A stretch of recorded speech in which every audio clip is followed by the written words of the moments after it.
Jordan Spence, 4-year deal, average annual value of $5 million. The Avs re-signed forward Brett Kulak to a 5-year, $4.5 million per year contract, and the Islanders re-signing defenseman Tony DeAngelo, 2-year, $4.5 million per year.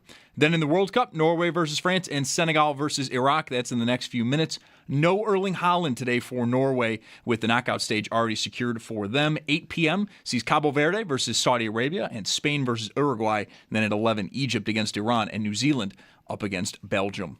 That's your Paddock Chevrolet Sports Update. Paddock Chevrolet with you for the extra mile since 1935. I'm Zach Jones for Western New York's Voice of the Fan, WGR.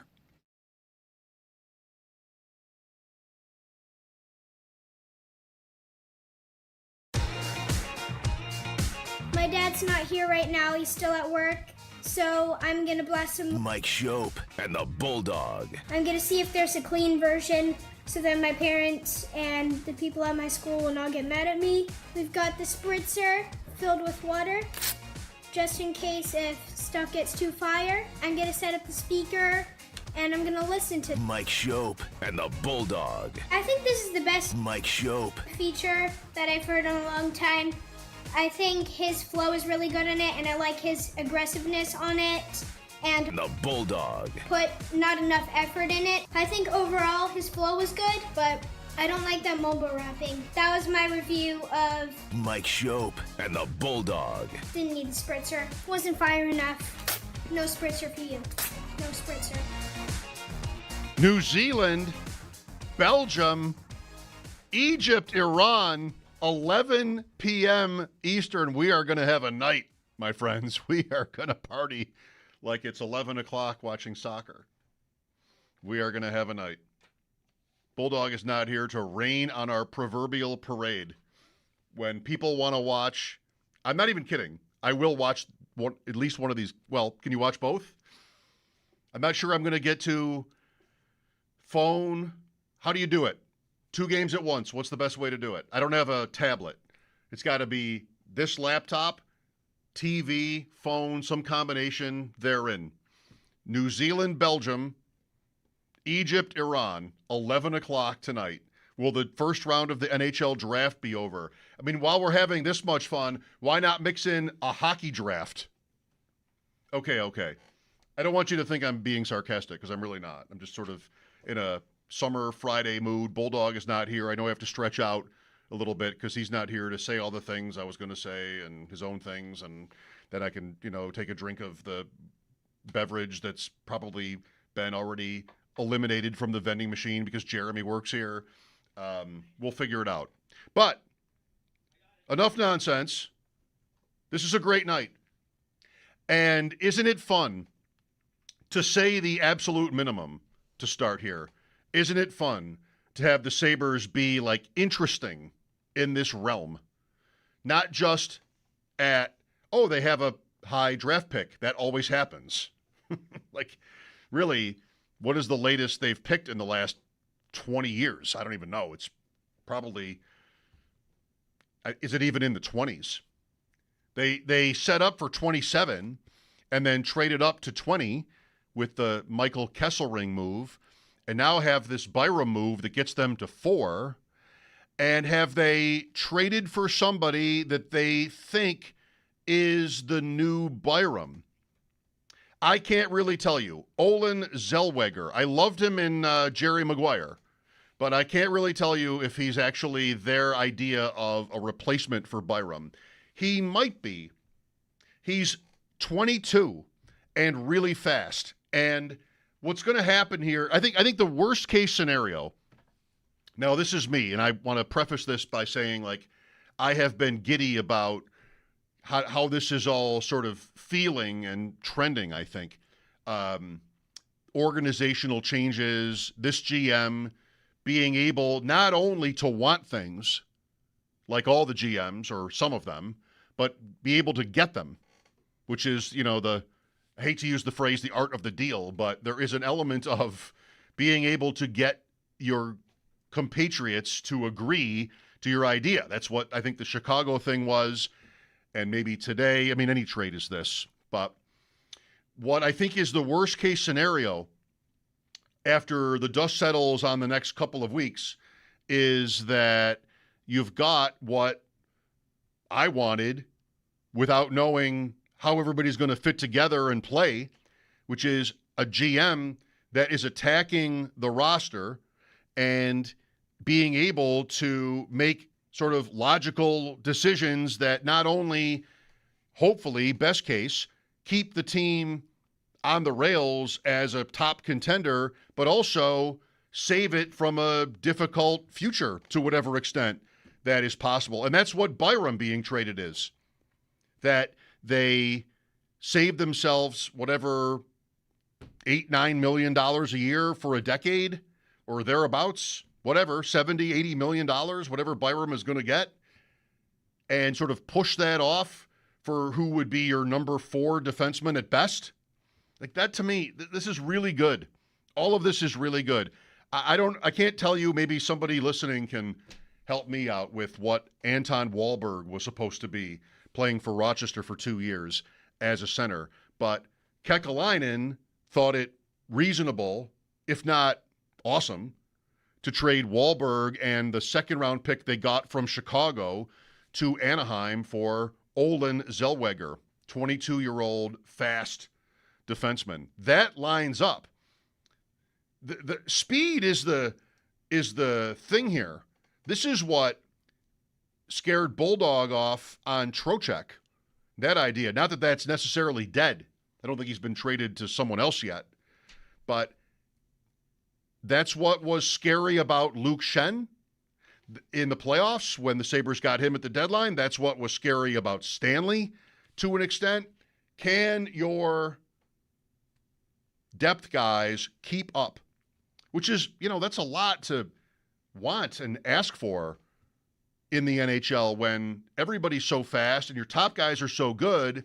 You're really living well if you can get, your third D pair and your fourth line or whoever else to play on that kind of pace, at that kind of pace. So I'm in a place with the Sabres, which is very weird. I've almost never been in this place since I was a kid and didn't, think the same way about sports and trades and whatever else, where I'm just like, I'm kind of giddy. So bring on Olan Zelwagger. You complete me, Zelwagger, whoever you are, young, fast defenseman from Anaheim. We will be giving you today, the very best, with it being the NHL draft tonight in Buffalo at that. Sam Panayotovich coming up at 3:30, his regular slot. We're not going to be talking so much about the draft with Sam, let's be honest, but some other ancillary subjects and interesting ones as well. Paul Hamilton at 4.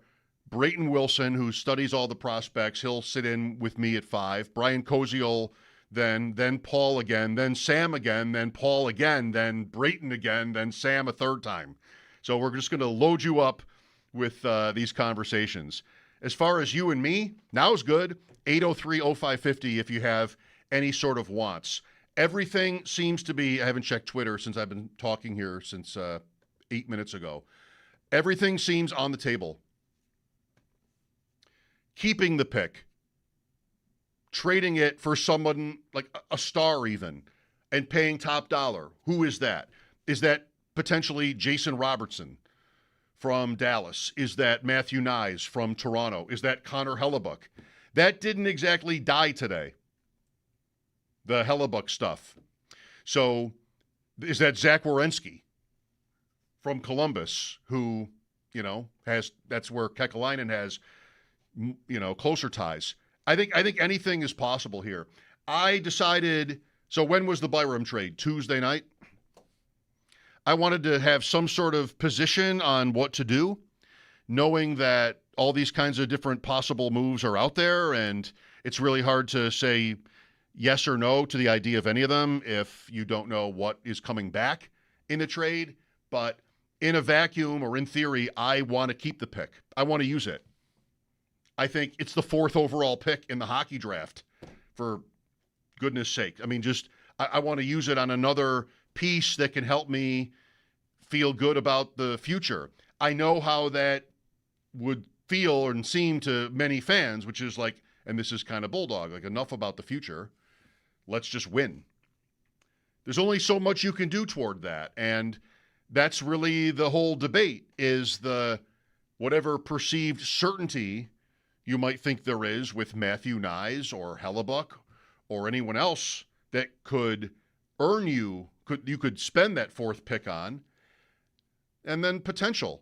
And whoever the potential piece is, the pick itself, Vigo Bjork, Chase Reed, Caleb Malhotra, whoever you like the most, whoever's sitting there at 4, that's either the same level or greater, but also 5 to 10 years younger in terms of like wins going forward, or a complete bust, or somewhere in the middle.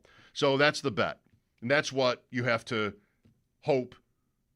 Not that Kekalainen or anybody else in the world can really know the answer to. That's where you just hope that you cross your fingers and hope the Sabres get it right. So I have been in the camp of use the pick. I like the team we have. Do you? I want to believe in Helenius and Ostlund and Kulik and, of course, Benson, who was now signed. I'm buying that. I don't want to be scared of that they haven't played that much yet. I know what I saw. I think we have players in that bucket who can really dance. And I want to see that through. I want to trust it. It's reasonable not to. If you want to turn one or more of those guys into somebody more proven, not that really they're proven at all. But I think we saw, this has been a back and forth with Bulldog and me here for a long time. I think we saw enough evidence from really to varying degrees, each of those guys, to feel good about what they can be as NHL players. And when they're 20 or 21 years old, I don't want to dump it. I really don't. And if I can add the 4th overall pick, someone who conceivably could even play this year, but probably definitely it's more of a long-term bet, then I'm here for it. 803-0550 is the number. Isn't this something? And the draft is in Buffalo. Maybe you're going. Tell me about it. To have them be it's weird. It's almost surreal. Like, they're not only in a position where they're drafting early, which happens all the time, but in a place where they can do a lot of things. And I can't wait to see what happens. Let's go to Dan here. Hi, Dan. Hey, thanks for taking my call. You're welcome. So I was going to echo what you just said. So, seems like there's always this binary choice of either going all in at the moment or you're kind of trading and drafting for the future. And with all these good defensive prospects they have coming up, and this trade may solidify the top 4, top 6, and all these young centers, it's like the best of both worlds. So one thing I was thinking about too is they could take the top defenseman at number 4 if that person's available. But I wonder if this almost makes me think they'll just draft the best forward and see if they can get up in the lineup this year. I know, because the defensemen take longer to develop than the forwards usually. So yeah. That's all I was going to say. Thanks, Dan. I don't, we were talking to Paul yesterday, and I think we sort of batted this around a little bit, but I never got to a point in the conversation where I was asking this directly of him. But I think I think he would agree. I think when you're it's different than football. In the NFL draft, maybe it shouldn't be. In the NFL draft, though, if you have, and the Bills have been this, and say what you want about their results, if you have a contending team like they have had for a long time now, and you have a gaping hole at one position, it's hard to resist drafting that position in the first round. I mean, the NFL draft is so much more about, all right, it's about needs. This team's offensive line is terrible. This team's secondary, their starting corner left in free agency, all that kind of stuff. And you can envision a certain player being a starter for you as a rookie. This was Kyer Elam. It turned into Benford. The Bills were fortunate in that respect. They did pick him. But, if you have a departure at a position, a retirement, something, and here you are on the clock, and there's this player at, left tackle, whatever. I think there's a temptation that's hard to resist to draft, to fill the hole, to fill the need. I don't think hockey has to be like that at all. I mean, the top 5 to 10 picks, the top pick, and then the top 3, and then the top 5, and then the top 10, to different extents, these are elite players. And I don't think it should matter at all what your roster balance looks like. They trade Byram, they lose Tuck. That basically means you could do either thing. But just go get the best guy. And if that's a center, fine. If he's not on the team this year, fine. I think that's the best value play. What I've always been saying about Kekalainen since the season went along and then it ended so sadly, and then the offseason, I don't think Alex Tuck really is that big a deal. I mean, I think you can, if you have a GM who's really on top of it, there's somebody else in the pool, free agency, trades, that you might think can play that role and not, set you to be hamstrung by this $8-9 million a year contract that takes the guy into when he's as old as Andy Rooney or something. Has the show ever sounded older than an Andy Rooney reference? Maybe not. Just like I think ideally you can avoid that. And so Tuck walks. Then he's got Byram, who is younger, of course, but is also going to be big money for a long time. I've been kind of rooting against those players being back. Just, figure out 32 teams, right? Figure out a new path. And that's why I am so excited about right now. Because Byram is why is my chair squeaking? Did Brad do this? Can you hear that? Can you see it even? I don't know. I'm distracted by the noise of this chair. Sorry. Whatever it was, it's good. It's Brad's fault. Brad's back, and, it's different. So I'm just going to blame him, even if there's nothing to blame him for. That's what's so exciting about right now is the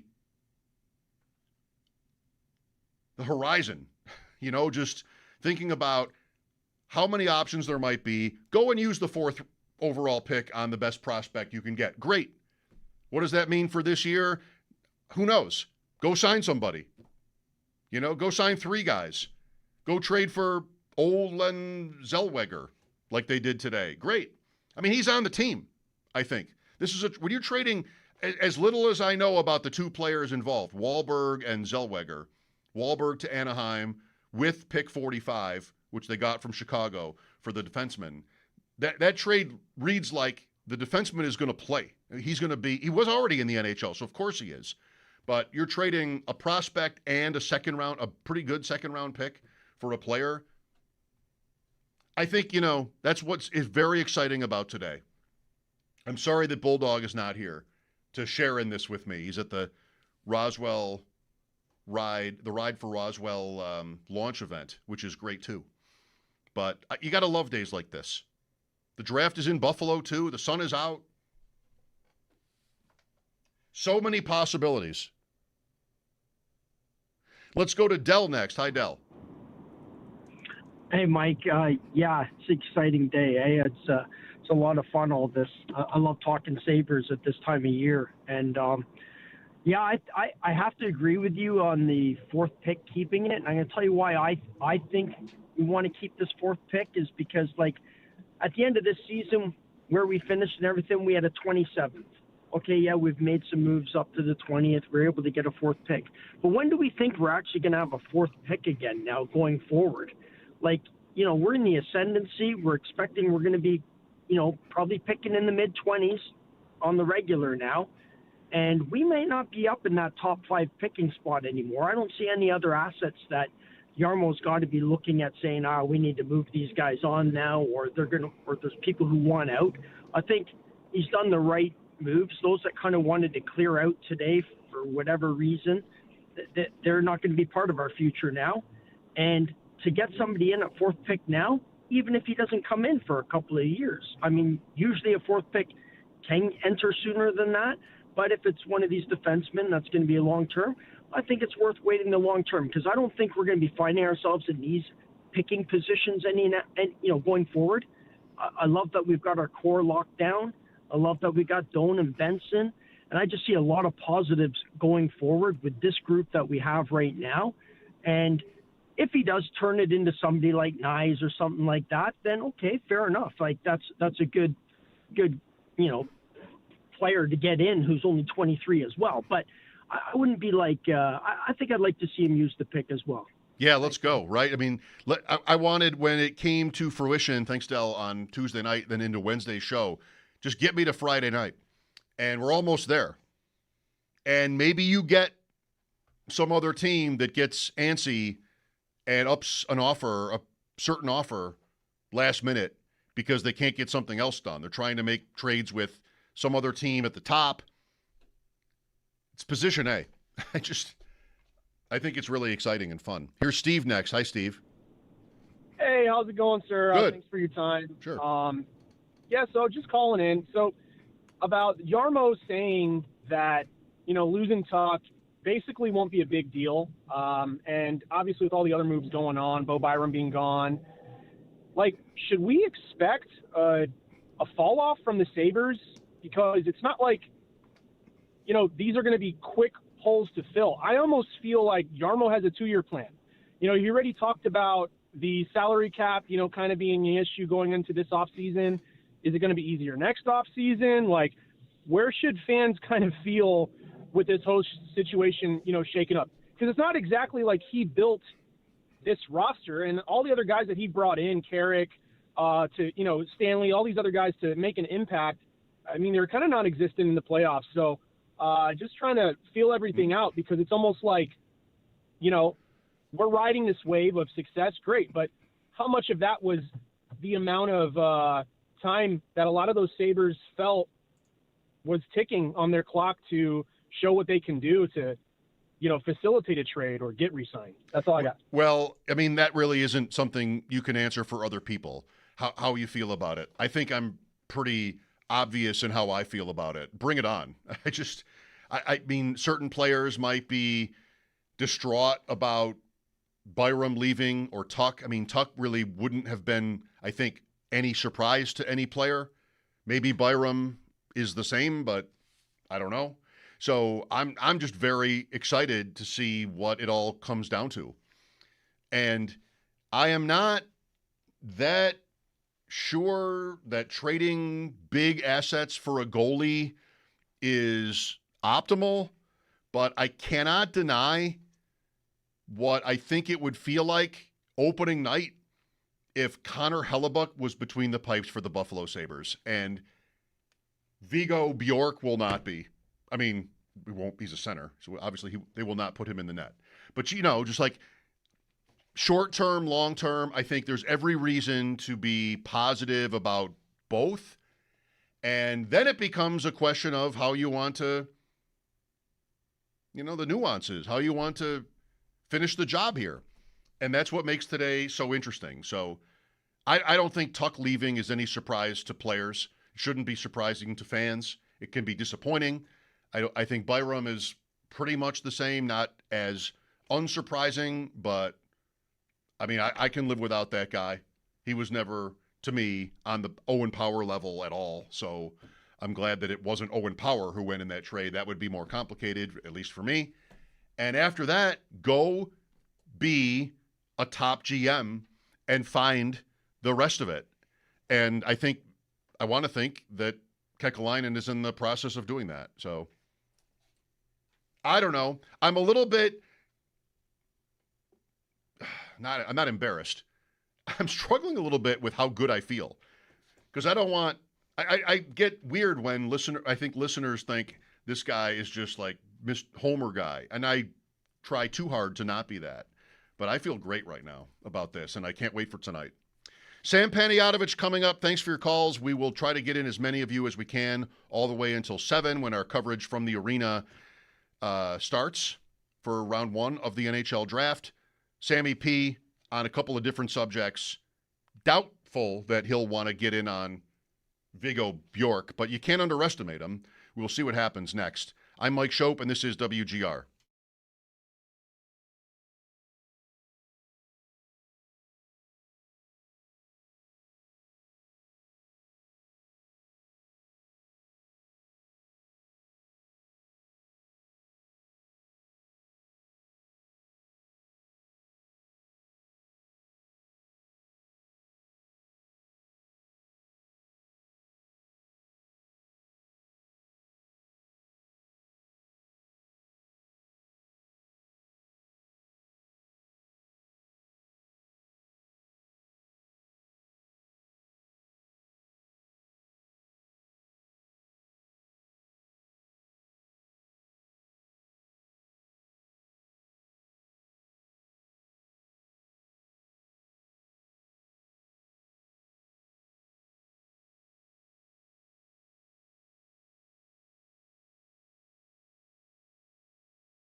Carlson back to McTavish. Here's Gauthier. Cross. Zelwagger. Shot. Score! The first career Stanley Cup playoff goal for Olan Zelwagger off the sweet feed from Cutter Gauthier has tied the game at 2 with 3:04 to go. All right, so you know he's clutch.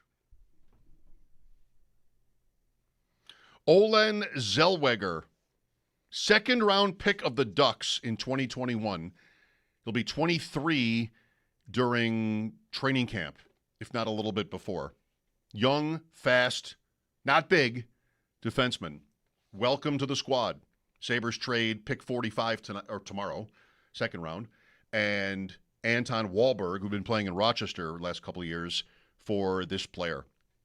For more on Olan Zelwagger and whatever we need to know about the Bears of late, here is Sam Panayotowicz on the Western Hotline. That's not fair.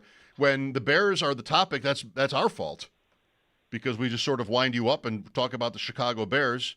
Fox Chicago now, Sam. That's not the plan. Neither is it to press you on this defenseman the Sabres traded for. But, you know, we've got the draft tonight. The sun is out. It's a summer Friday, big weekend here, and life is good, Sam. Life is good, and I never know what we're going to discuss, which is why I love doing this show. I can tell you, though, whoever they just traded for did not move their Stanley Cup odds. Buffalo's still 25-1 at DraftKings right now, so I'm sure it's a nice move. I can tell you nothing about the player, but I can tell you it did nothing to their future odds. I think there is the possibility that something they do tonight could change that. If that's Connor Hellebuck, that would change that. Ottawa trading for Brady Tkachuk was a big jump for Ottawa. The other way. So you could see. So I think you could see something here that would be different in how it moves the meter. If they get Hellebuck, I mean, we're talking about them going from 25 to probably, I don't know, 18 or 20-1 for sure. So if there's any Sabres fans driving around right now and you think they're going to get Hellebuck, I mean, that's a bet you make before the move, because once it hits the ticker, Mike, and once WGR blasts it out on the email list, 25 is bye-bye. So you're kind of rolling the dice a little bit, but if you know you're going to bet Buffalo anyways, right, going into the season, you might as well sprinkle a little right now at 25. Let me check. There's probably a better number. That's just the DraftKings number. As we know, books have different numbers. So if you have a Caesars account, the Sabres were 35-1 to win the Cup. Jeez. 25 at DraftKings. Obviously, always be shopping for your best price. I was excited, too. I texted you guys the other day, you and Bulldog, when the Blackhawks got Byram, because I watched all those games between the Sabres and the Bruins. I thought Byram was their best defenseman in that series, man. That's what I thought. He was great in the first round. I thought there was a dip in the second round, but, you can't really rip him for that. They just didn't want to put the long-term money down on him with the balance of the roster. So I didn't hate the move, but it's interesting for Chicago. 35-1. Sam, I don't know. Like, it's my team, but I almost can't believe how high these numbers are on their cup odds with what – did this year actually happen? Most of the team is intact. Same coach. Certain teams like Ottawa is the one I mentioned already, having half almost shorter odds to win it than Buffalo, fifth in the division after winning the division. I don't know. I feel like I'm missing something. I'm not sure if you have a take on that. Well, it's basically the bookmakers saying, prove it. Like, prove that you're for real. There's a little disbelief in, I think, what happened. And I think there's a disbelief in the repeatability, if that makes any sense. Sure. But that just gives you a good number. So to win the Eastern Conference, like, I don't know that I would bet them to win the Cup, because it's a very top-heavy league when you think about Florida, Carolina, Colorado, Vegas. Those teams are all much better than Buffalo, and that's not exactly a hot take. But what I would do personally, like if you were asking me, if you gave me $100 and said, make a bet on Buffalo, do what you want with it, I would go to BetMGM and I would look at them to win the Eastern Conference at 17-1, because it's a lot more hedgeable. If they win a playoff series or two, you're in a great spot. When you add in the Stanley Cup bet, that's a whole nother round, and that complicates the math. But that's probably what I would do.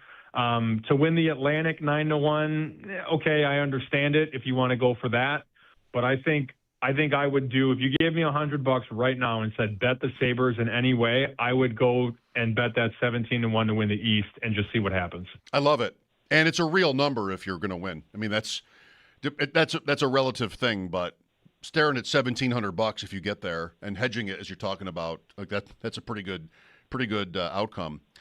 Sam, so World Cup, here we are toward the end of the group stage phase of the tournament. What's happening on the betting landscape? USA, you and I did talk this morning, and I said yesterday on the show I was on Turkey last night, got away with it. I mean, it wasn't like they dominated, but they did pull it out, the game being so unimportant to really both teams. I know there's a point here about where the sports books are, and are they just getting hammered with Team USA bets? And then where should we be? Well, if you think about it, depending on the book, whether it be DraftKings or FanDuel or BetMGM, I mean, most of those bets obviously come from the United States. So there's a liability angle there where, your buddies all bet 50 or $100 on the USA. That stuff all adds up. I mean, they're more likely to bet USA to win, throw a flyer or throw some pizza money down on USA than, say, France or Spain, right? Because France is favored obviously 4-1, and then Spain about 5-1, 550. But Americans like to have action and they like to bet on their team. So your current price about 25-30-1 in that window. I wouldn't bet it. I don't think they're winning the World Cup. I mean, I'm sorry for people that are big soccer fans. I don't think they're good enough. But when you look at their, forecast, it's a pretty nice path, Mike. If you really think about it, if I were to tell American soccer fans that they would win the group and get a route of Bosnia and the winner of Egypt and South Korea, you would take that. I mean, that's what you want. And then eventually, as it stands right now, I'm looking at this live bracket on the BBC. They do a great job, by the way. BBC.com has the best live bracket. If they were to win Bosnia, it's the best. I mean, they update it in real time. If they were to advance past Bosnia, which, oh, by the way, they're minus 400 to advance, so heavy favorites to advance, then it's the winner of Egypt, South Korea. And if you win that one, you get either Ronaldo in Portugal or you get Spain. And that's where things get heavy. But, look, if you were watching USA last night for the first time, just completely understand that was the B team. 4 guys didn't play because of yellow cards, and Pulisic played like 40 minutes. So that was certainly not their best team. And USA notably doesn't have the depth that teams like Spain and France have. But, they're minus 400 to beat Bosnia, Mike. That's where we're at.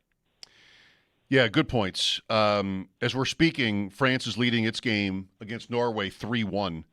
They would have to lose this game to not be first in their group.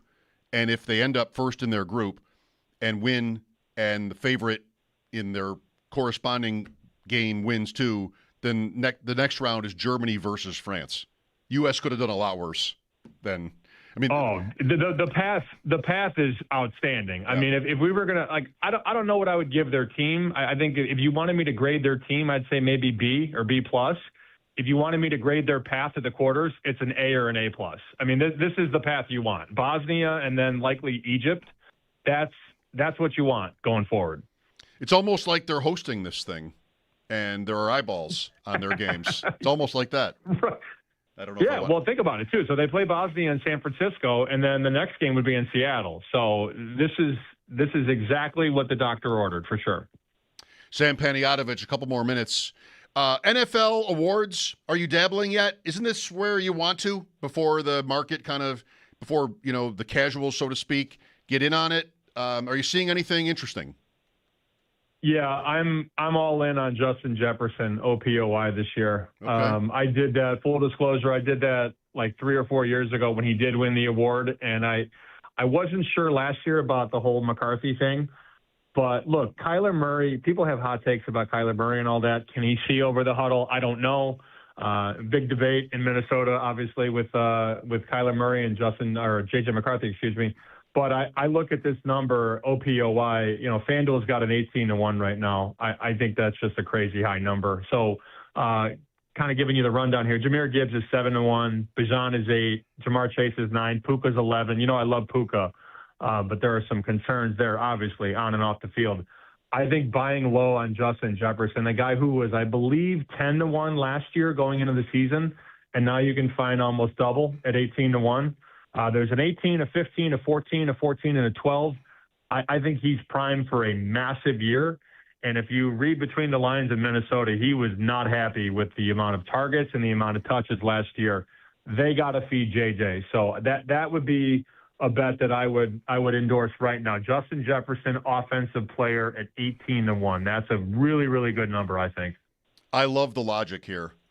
How about just how he lost McCarthy so quickly last year after putting up with the Pastronaut and Nick Mullins previously? Like McCarthy, wasn't it like week 1 where McCarthy was like lip readers could see him saying on the sideline to Jefferson, "Don't give up on me." Week 1, just how did that start so badly? Do you have the whole board in front of you, Sam, on this one? Because I have a couple names. Yeah, I'm ready. Kenneth, go ahead. Kenneth Walker. So he's 35 at DraftKings. Let me pop it into the prop shop here. For those that don't know what the prop shop is, it's a website that allows you to look at all the odds at one time. So let's see. DraftKings has 35. There's a 40 and there's a 45 on Kenneth Walker. How about Genty? Ooh, does he have the offensive line, Mike? He might. I mean, it's all new people around him. 101 overall pick quarterback, new coach, Bowers. I think there's reason to be optimistic there, and the talent is there. So I wonder if he could have maybe a Bijan level year, and if they're decent at all, he might be a contender. What's he going to be? Yeah, he's in that 40-1 range. It looks like every book I'm looking. Caesars, BetMGM, Rivers, DraftKings, FanDuel all have 40-1 on Genty. Now that we're spitballing here, I mean. Why does New England trade for A.J. Brown to get him the ball? Like, there's a guy 50-1. Do you like A.J. Brown? I don't know.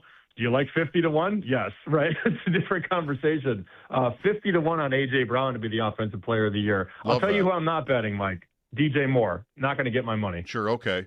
Love that. How about Nico Collins? Can he stay healthy? Maybe. Can't assume not.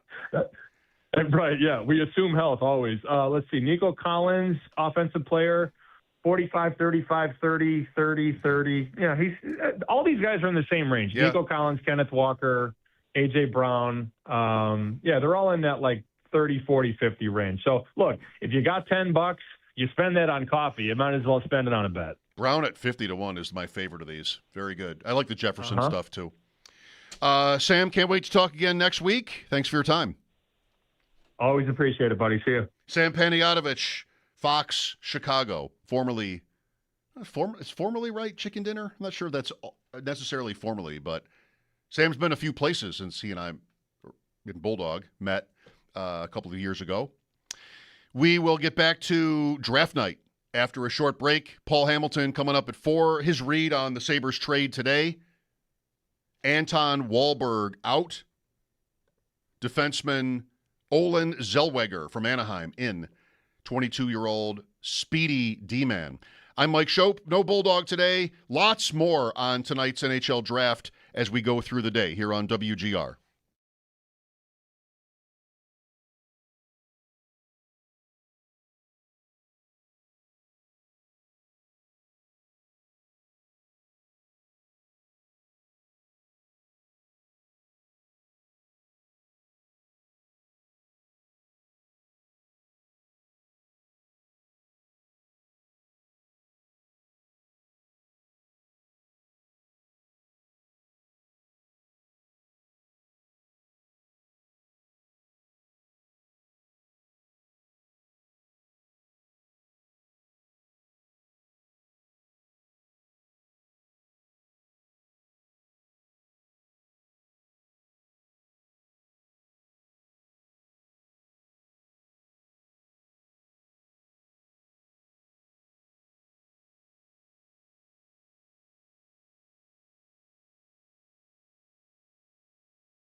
Welcome back, Paul. Coming up, we'll try to get you completely covered here for tonight, including whatever interesting rumors there might be. The Sabres picking fourth at home to start the NHL draft in just over 3 hours. Here's Jack with me. Hi, Jack. Hey, Mike. How are you doing? Fine, thank you.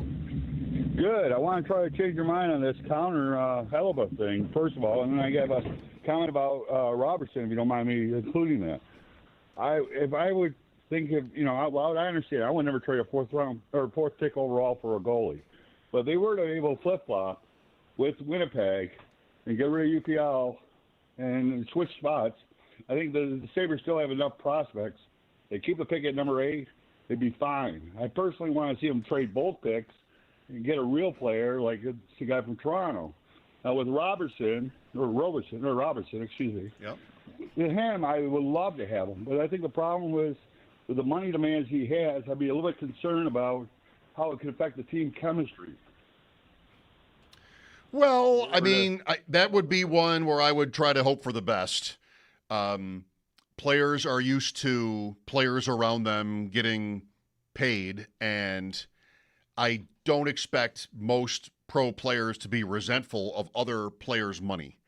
But it's big money. Like, if it's really going to be $14 million a year for Jason Robertson, like I said yesterday, that's almost 2 Thompsons. So that would be a major thing.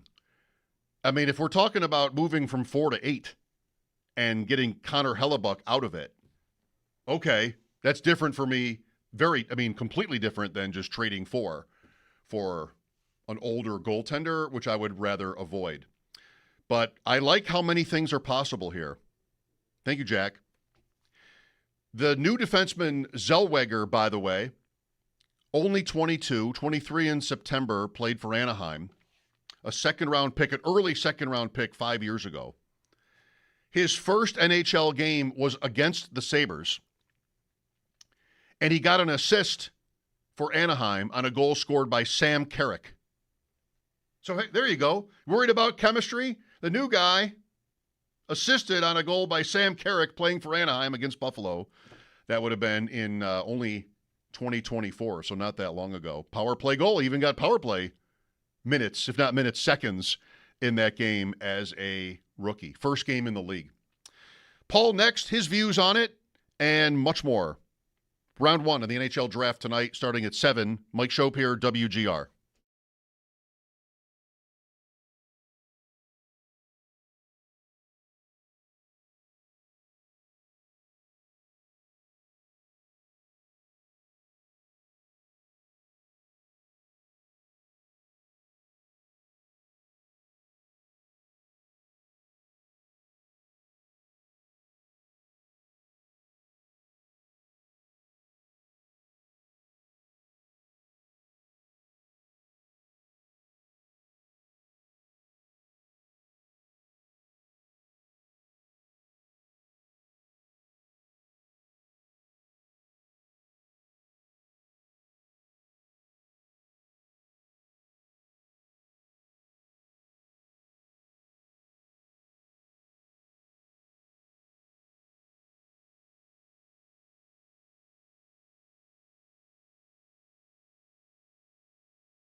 Round one of the 2026 NHL Draft is later tonight at 7, and we'll have you covered leading up to and throughout round one today. The Sabres, though, got themselves going early as the team has confirmed they have acquired defenseman Olan Zelwagger from the Ducks for the 45th overall pick and forward prospect Anton Wahlberg. Wahlberg is 22 years old. He is an RFA and last season played in 76 games, had 7 goals and 22 points. For tonight, the Sabres are currently expected to pick twice at 4 overall and at 20 overall, and we'll get the latest coming up next. Paul Hamilton is going to join the show. He'll also be jumping on at 6:30 as well, closer to the start of round one.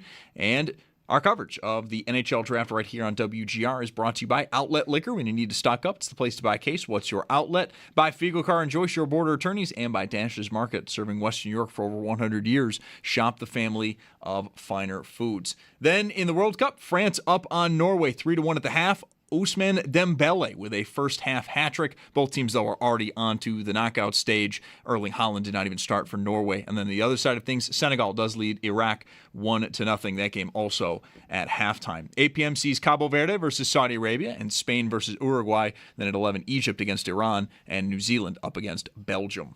That's your Paddock Chevrolet Sports Update. Paddock Chevrolet with you for the extra mile since 1935. I'm Zach Jones for Western New York's Voice of the Fan, WGR.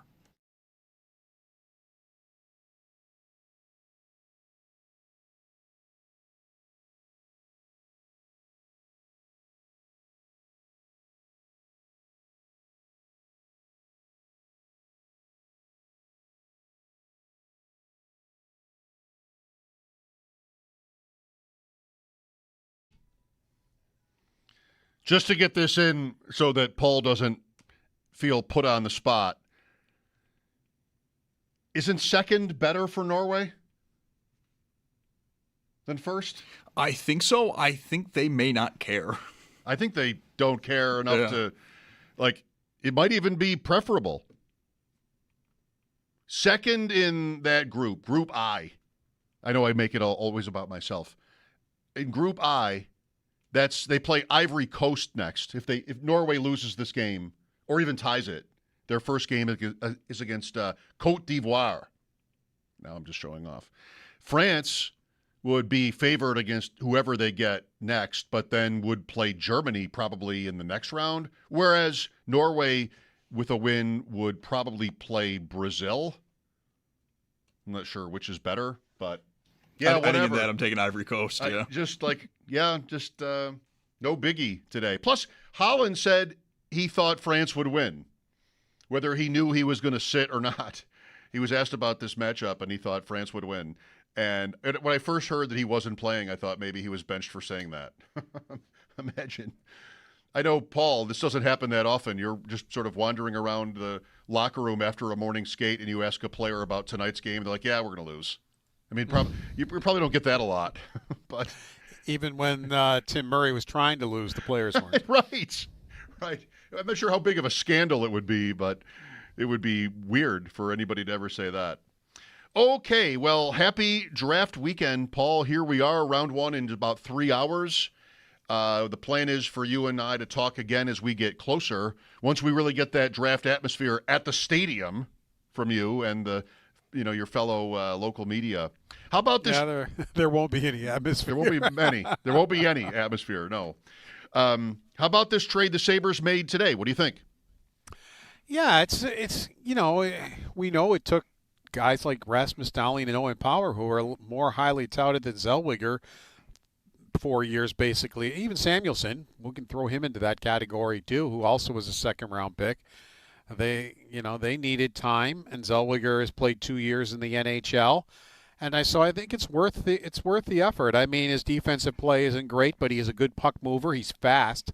He can skate really well, and I think there's a lot of upside to it. And you didn't really give up much. And Wahlberg, maybe, and I mean maybe, with underlined like 3 times, might be an NHLer.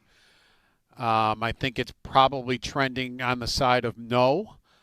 He did get called up this year and watched a few games, never played, and then went back down to Rochester. He protects the puck pretty well, big winger, but not much of a finisher as far as the American League went. So what I'm getting is I don't think really you gave up all that much to take a chance on the guy and to see if he is going to meet his potential and get up to his potential. As he plays in his third full NHL season and maybe fourth to get up to his potential. So I think it's worth it. The Sabres give up Anton Wahlberg, who, as Paul said, has been in Rochester for a couple of years, and the second-round pick they got from Chicago 3 days ago, pick 45. So the Sabres are back to being out of rounds 2 and 3 in this draft for the moment for Olan Zelwagger, 22-year-old defenseman. I mean, he's their type, Paul Zelwagger. Like you said, fast. We're worried about the possibility the Sabres are interested in players that would slow them down. This is what we talked about at the trade deadline going into the playoffs. And I would think this player is more, no pun intended, their speed. Oh, absolutely. And has a good upside. So if it doesn't work out, I don't think it's that big of a deal, to be quite honest with you. You move on and do whatever you need to do. But they had power on the left side on the second pair. They needed somebody to play the left side on the third pair because all they had were righties, and even some of them are gone now. Stanley was a lefty, but Crevier's right. Metsa, if they bring him back, which I would think they would, I would think they would be interested in bringing him back, is righty. So that gives you now Zelwagger to play with either Timmins or Crevier, whoever the third pair right defenseman would be. So we have that for now. The 4th overall pick is the big one here. Right. Paul, just to see whether the Sabres will keep the pick. We're 3 hours out, and they still have it. Does that tell us everything or no? Well, he doesn't have to make a decision until they say you're on the clock. So he can take it right down to the wire, especially if he has multiple options that he is considering. And one of those options could be to make the pick.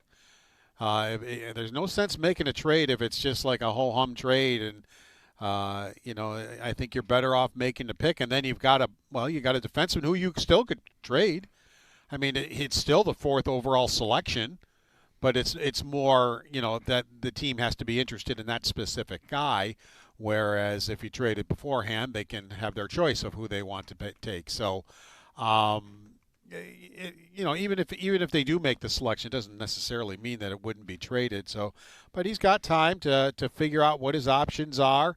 He said he was going to do listening of the first little bit and to see what teams were interested and what they would like to trade, and then make a decision.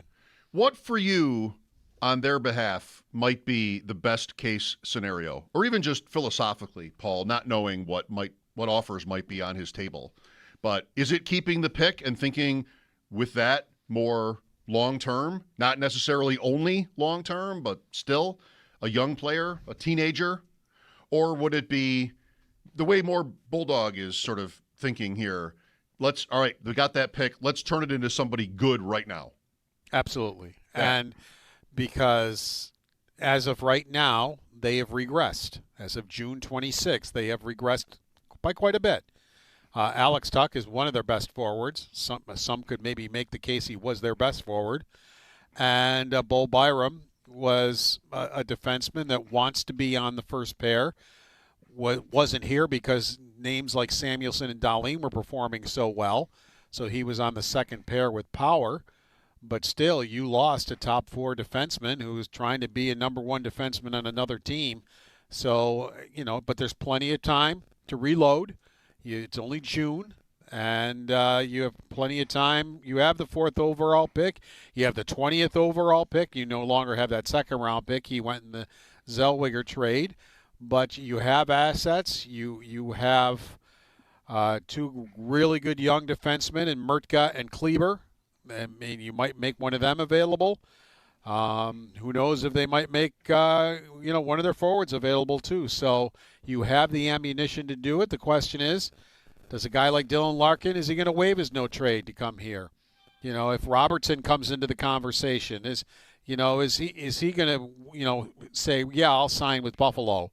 He wouldn't sign for $15 million a year in Seattle, but Buffalo I think is further along than Seattle is. it's – I look at it too. I mean, I'm just not going to spend $15 million on Robertson. I'm just not. I mean, Draisaitl just signed a contract a year ago, and he's at $14 million, and Robertson is not even close to Draisaitl as far as a player goes. He didn't make the U.S. Olympic team. I think he probably should have, but he didn't. So to make him that kind of money and put him on top of the league, I know it's stupid time. It's free agent time, and he's a restricted free agent, but still, it's stupid time, and I know a lot of guys get overpaid, and I think that's a drastic overpayment. Can you see an offer sheet happening there, by the way, or are we still not to the day and age where those are in fashion?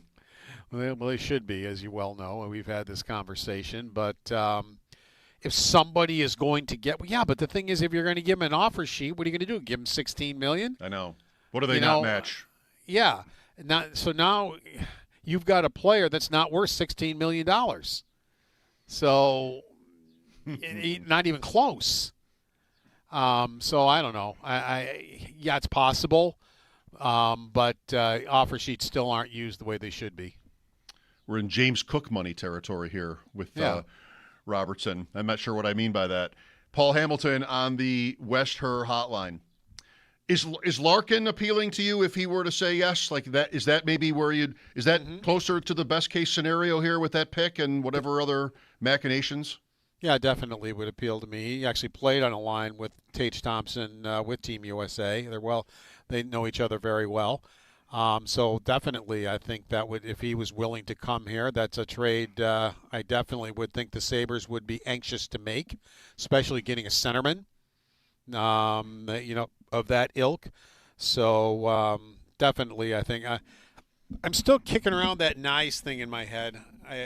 I guess I'm leaning more towards that he's probably not worth the 4th overall pick, but it is tempting to get a guy who's, could maybe become a 30-goal scorer still. He's young and is signed.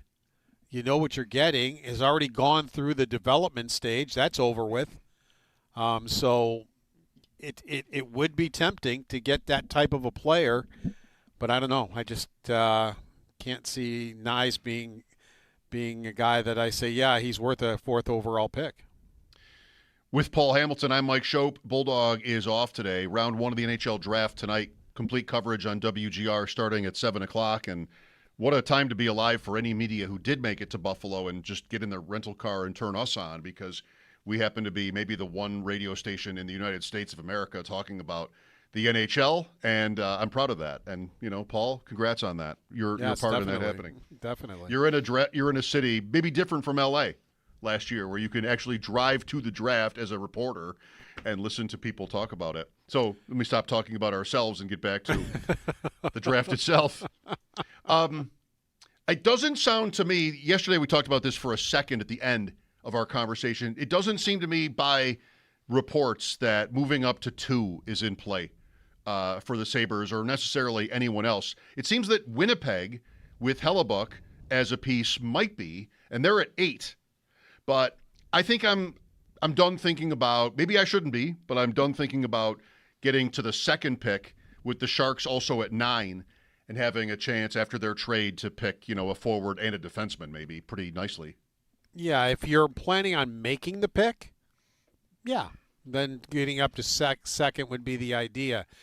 If you're planning on trading it, now I'm sitting there saying to myself, I think because you're going to have to give up some of your assets to get to 2.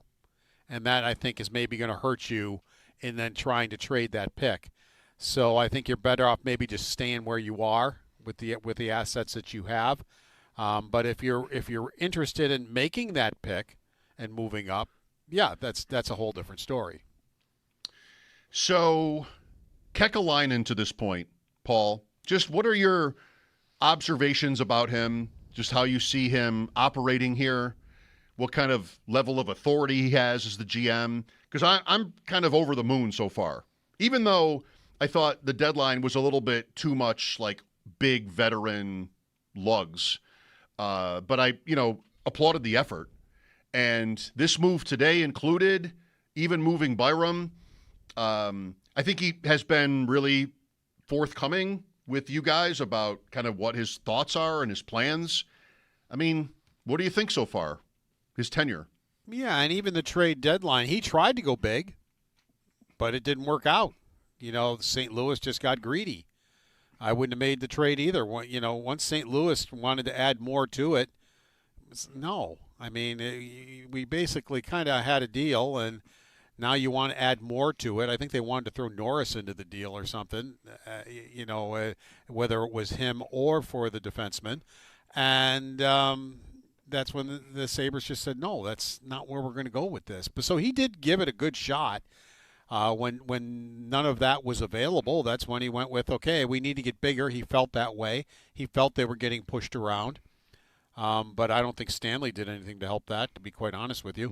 Mm-hmm. He basically stood on the outside of many scrums, didn't seem to really want to get involved, which wasn't the guy that I think a lot of fans thought they were getting, as far as that went. And I don't mean to say he should have been fighting the whole time he was here. He just didn't seem all that interested in getting involved in all that stuff when maybe it was called for. So, that maybe was a miscalculation. But I kind of thought, I thought he did go for it. It just didn't work out where he could make that deal that he really wanted to make. So, good grade so far, at least overall, yes. Right? And he has the fan base, I think, if I may speak on this, feeling really optimistic about where this is headed. I have wondered, I thought I might bring this up to talk about today, but it's going to be tough to stretch out with, the draft happening tonight and news and guests and everything. Just how many fans feel like maybe the dark days are over with the Sabres? Was this going to be a year that closes the unfortunate book on the drought and everything else? Or is it a fluke? I mean, I don't think I would want to call it that, but I wonder just how confident, and Kekalainen is such a big part of this, Paul, how confident fans are that, this is all behind us. I think it's big is what does he do now that Tuck's gone? I think not re-signing Tuck puts a dark cloud over a little bit, somewhat. I'm sure there are some players who aren't real happy about it. But there's still plenty of time here to, I don't want to say correct the problem, but let's face it, on June 26th, they have regressed quite a bit. There are some people that could say Tuck was their best forward, and they lost a very good defenseman, and they've replaced him with two guys like Zelwagger and Crevier, but they also replaced them with a lot of ammunition to get better with. So there's plenty of time to get better. There's plenty of time to not only get back to where you were, but make yourself a better team. But as of today, when we're talking, they have regressed, and especially with a guy like Tuck. And Tuck spoke today. I went back and listened to it.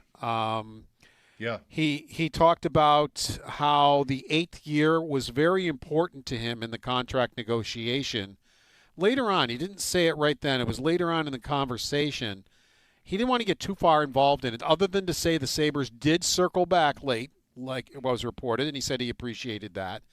But he did say it was more than money. So by him saying that, and I know Jarmo Kekalainen said it's a risk to sign a 30-year-old to an 8-year contract.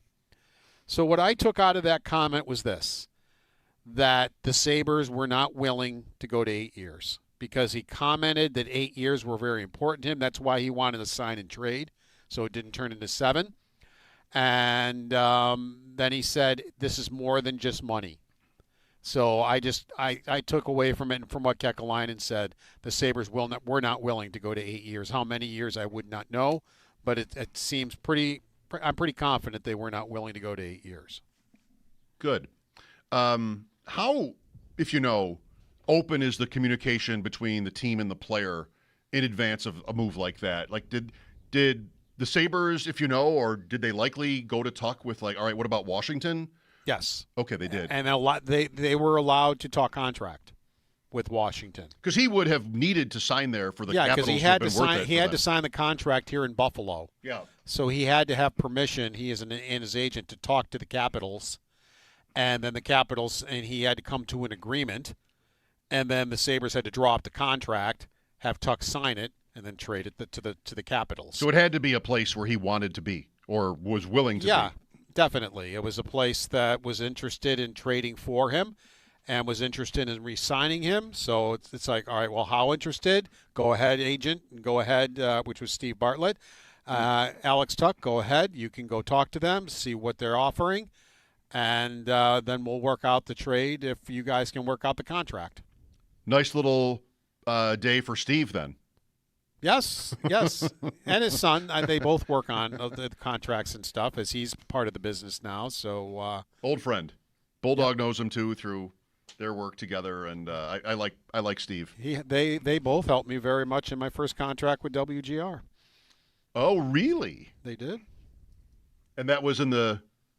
I don't want to be rude. That was a while ago. No, that was a while ago. Yeah, but they did a very good job. I might need to call Steve. I'm up in 4 days, so I might need to call him literally. Well, enjoy the stadium. I'm not sure what will it be like. I mean, you were there last year for this, right? Yeah, it's kind of like the NFL draft. It's pretty boring. I mean, because you got the time in between and each pick, and you're just kind of killing time until it's time for you to swing into action. And luckily now we don't have to wait till 27th. Then it became 20th, and then it became 4th and 20th. So then it became even more interesting. So we'll see. At least we get to maybe swing into action a little bit sooner than we originally thought. Yeah, the 4th pick will be before it gets dark. The first pick is Toronto's, and Emily Kaplan is reporting a, quote, major A-list celebrity, end quote, is expected to announce the pick for the Leafs. So that would be in the arena. Drake? Maybe. I mean, not only A-list, but major A-list. Is he major A-list? Absolutely. How many people can we think of that would be like that and sort of would make sense? I know. It's Bieber, I bet. You think? Well, he loves Tom. He and Thompson, Matthews, are very good friends. All right. And he's around. He skates on the ice there. He's around for many Leaf games. That's my prediction. That's good. I have no idea. Paul. No, I have no idea, but my prediction is Bieber. I love you going pop culture on me here on my head. That's good. That could be those names both work. So maybe Bieber's in Buffalo. One of them is by this. When we're done, I'm walking down the hall to see if anybody's in that Kiss hot tub. What Janet Snyder, who recently left the company, at a Christmas party, maybe it was. One time I was just talking to her, and they've got a hot tub in the Kiss studio. And I'm like, what are you doing with that hot tub? Have you ever been in that hot tub? You know, like, oh, I don't know what she said. I said, who's the most famous person that's ever been in that hot tub? And she's like, probably Justin Bieber or Shawn Mendes. I'm like, okay, that's my last question. I'm good. I'm good. I mean, I was kind of ready to make fun of it, and then she said that, and like, I can't make fun of that. Those are pretty good names. Quickly, who's the most famous person has walked in your studio to speak with you? In studio, Dominique Wilkins, Rick Barry. It's ironic that it's basketball. Mm-hmm. But those are two big ones. The Goo Goo Dolls came in, didn't they? Not with me, but maybe it wasn't with you. Maybe. I think there are probably a lot of famous people that have been in here before. I know it's a long time ago, but before me. Mm-hmm. But yeah, not too many times. I hope I'm not forgetting someone obvious. We've had some great guests on that level and higher, maybe on the phone. But one time I walked in here and Phil Housley was in here. That was something when he was just named coach. Like Wayne Gretzky or Joe Montana or nobody like that is. Not in the room. Not in the room. It's too tough to get through security. Right? You know this. Oh, yeah. Not just anybody. When Wayne Gretzky shows up, you turn him away. You can't get him through security. We turn him away. Who are you? You used to be somebody? Yeah. All right, Paul. Great job. Nice talking to you. We'll talk again later tonight. Sounds good. Take care. Paul Hamilton on the West Her Hotline. His appearances on WGR brought to you by Raylax Honda. Raylax, we got this. Who am I forgetting? Am I forgetting anybody? Like when I think about, look at Paul asking me a question, by the way. Great question. Who we've talked to, I think about a few actors and, I mean, of course, Jerry Sullivan. But in the room, Dominique Wilkins was in this room. The Human Highlight Film, one of the great nicknames, and Rick Barry, which is, I don't even know how either one of those things happened. It wasn't like we reached out to try to get Neek on the show, but he showed up. We just did that. Who am I forgetting? Baseball? I mean, Bills guys have been in here. Shakira has not been in here. That would be the right answer if it had happened, but she has not actually been in here. I don't know. That's who comes to mind. We'll look for your calls again after the update, 803-0550. Big night. This is Mike Schopp on WGR.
About 2.5 hours until the start of round one here in Buffalo as the NHL draft will get underway at 7. The rumors have seemingly taken a bit of a cool down here, but the Sabres are already on the board as the team has confirmed. They acquired defenseman Olan Zelwagger from the Ducks for the 45th overall pick and forward prospect Anton Wahlberg. Zelwagger is a 22-year-old RFA. The last season he played in Anaheim, which is last year, he played in 76 games, had 7 goals and 22 points. As of now, the Sabres are expected to pick twice tonight at 4 overall and at 20 overall. We heard from Paul in the last segment. We'll hear from Paul Hamilton again at 6:30 right before the start of the first round, so do stay tuned for that. And coverage of the NHL draft right here on WGR is brought to you by Outlet Liquor. When you need to stock up, it's the place to buy a case. What's your outlet? By Fiegel Car and Joyce, your border attorneys, and by Dash's Market, serving Western New York for over 100 years. Shop the family of finer foods.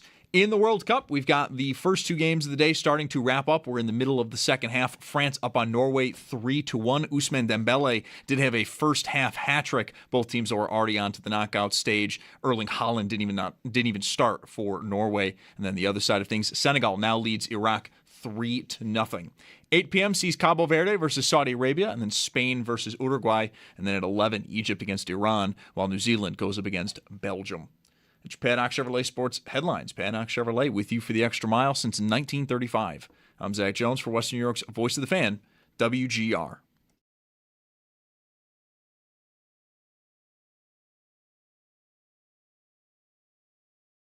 Gavin McKenna, I think he's got nothing left to prove in college. Ivar Stenberg, I think, has the skill to play top 6 pretty quickly, assuming he goes to San Jose. I feel very confident about 2, but if we learned anything from last year's draft, there's going to be at least one guy that nobody expects to make the NHL right away, and they're going to do it. Like last year was Ben Kindle. So, I think we're going to see probably maybe 4 or 5 guys start the year in the NHL, but realistically, I think 2 are going to stick around. Stephen Ellis from dailyfaceoff.com with Bulldog and me yesterday. Senegal looking good with those 3 goals. So Sam Panayotovich, before we get back to hockey and your calls here quickly, last hour we were talking about the World Cup, and he mentioned the BBC as a great site for like a live table, a live bracket. I have one from The Athletic that I like that's really good, that does change by the scores and, live. And it looks like Senegal has moved into great shape, great position with their 3-0 lead against Iraq. Might be England in the next round for Senegal. Could still be Portugal, Colombia. These are places, Egypt. And if it's that one, that is maybe where the U.S. would land. We already know where the U.S. is going to land. U.S. Bosnia faces the winner of probably Egypt and South Korea, which is playable. But that's not for sure yet. Could be Belgium. Now I'm just naming places. Enough. Tim is next. Hi, Tim. Hey, Mike. How are you? Good. Yeah, I just wanted to push back a little bit on something Paul had said. Okay. He didn't think that Robertson was worth the money that he's potentially going to get. I know Dallas's offer was 12.5. He's looking for 14.5. He turned down 15 in Seattle.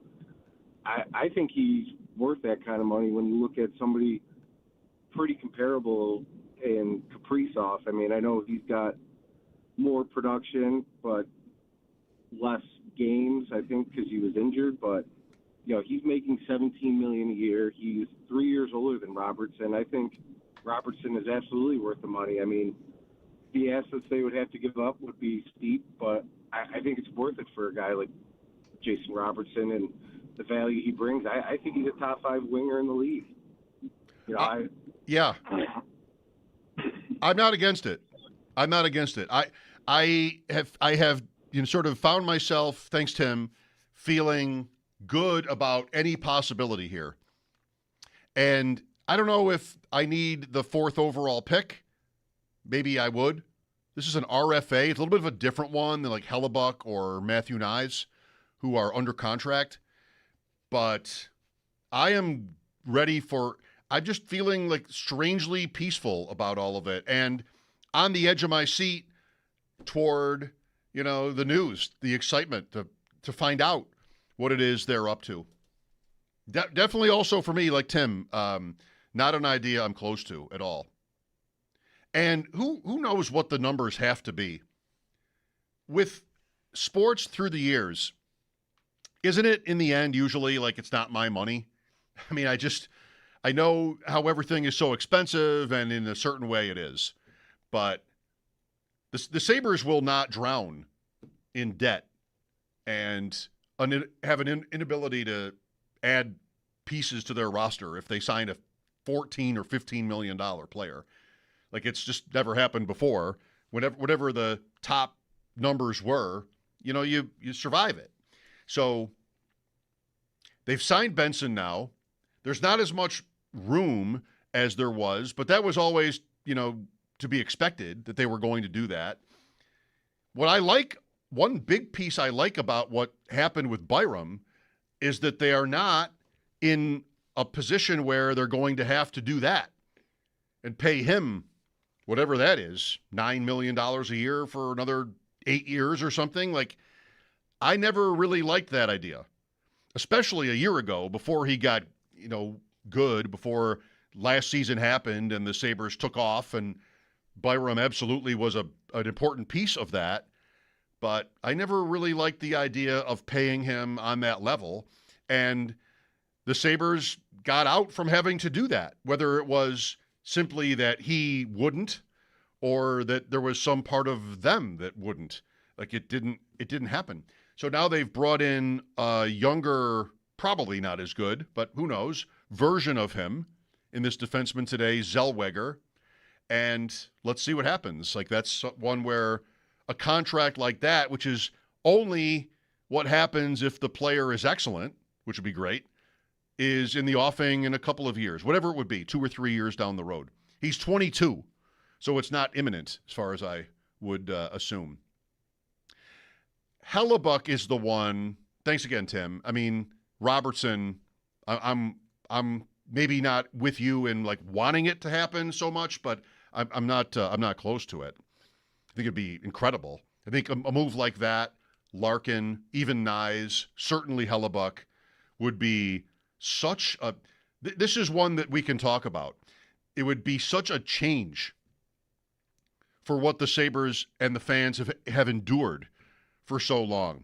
And this is the time to speak up on this, because as the draft arrives and some of these players get moved, I've tried. Bulldog and I have had conversations about it, and we really haven't gotten too much traction with the fan base just on what it's worth if they are able to sign a top free agent or make a move where, even if it's in a trade, that player is like on board and, ready to go and gets a big contract extension from the Sabres. Like, that's Hellebuck. That's the guys I just mentioned. How much is it worth it to them? The caller mentioning Paul's comments, Paul repeatedly said, and he's not wrong, that the Sabres stepped back, regressed by what's happened in the last week, the last few days even, Byram and Tuck. And, look at their roster, and you'd have to capitulate on that. You have to agree with them. I just don't think, and, Paul isn't saying this either, I don't think we're at a point in time where, like, it's time to measure that. But one facet of the conversation we've been having here throughout is that the Sabres have a history of losing good players. And you don't need me to run down the list, but it's lengthy and it's famous or infamous. Like, that's just kind of what tends to happen. And the question is, how much of what they do right now is with that in mind? I mean, do you make a move like one of these big shot moves we've talked about all the time, not just because of what your history is, but maybe a little bit because of it? And that's really a question I can't answer. I don't know what Kekalainen thinks about that, or if he cares what happened with Dominik Hasek or even Jack Eichel. Like, does he care about that? Does it matter to him? Does it matter to Terry Pegula? I mean, you could see it mattering to Terry Pegula. I mean, if I owned a team, I'd be very sensitive to my reputation as an owner. I think I wouldn't expect to be so far removed from reality that I just wouldn't care at all. I don't think that's Pegula. I think he does care, but he has not lived up to his promises from when he bought the team in terms of money and certainly results. So that's always been very strange to me, is how do you come in boasting about how the Sabres won't have to worry about money anymore and then not spend to the level? Like, just where was that commitment you promised? Anyway, I wonder if, like I mentioned to Paul, if it were more of a day where we could stretch out on a topic. That's kind of where my head was today, was just thinking, do you feel as a fan that all of that dark, ugly past is over? Are they now through the tunnel? And I'm saying it, and I think I sound like it, very excited and optimistic about what might happen in the next week or so. Free agency is what, Wednesday? Like, it's all, this is when it all happens. The draft is here. It's summer. I mean, it's time to be optimistic. And that isn't always how it is. Often with these drafts and free agent moments, it's dreadful. It's just who's leaving, and do I have to trade guys away to get any sort of value back before they just walk on their own? I don't know. I know a lot of people who are fans, but I'm not sure. I certainly haven't heard on the air that many people say, like, yep, that's all in the past. It's the same owner, and it's one season. And talking with Sam Panayotovich before about their cup odds, his comment on it was that basically probably a lot of people don't buy it, that the Sabres are through the tunnel, so to speak. It's 1 year. So I just feel like with what happened this year, and these moves all make sense to me. They did subtract, as Paul says, with Tuck and Byram, but I'm not too worried. And Bulldog is more worried than I am. He's not worried, but he wants to delay giving them credit, is what it's been, until they do the rest of it. And that's totally fair. That's probably the right way to go about it. At 5 today, so 20 minutes or just a little bit less, Brayton Wilson, one of our draft prospect experts, he's going to stop in and we'll talk about tonight and just what the Sabres could or should do. As we get closer to 7, Brian Koziol will stop in. He and Brayton are both a part of our coverage tonight. So is Paul from the arena. And Paul will be set up out at the stadium where the Sabres are. Sort of weird, right?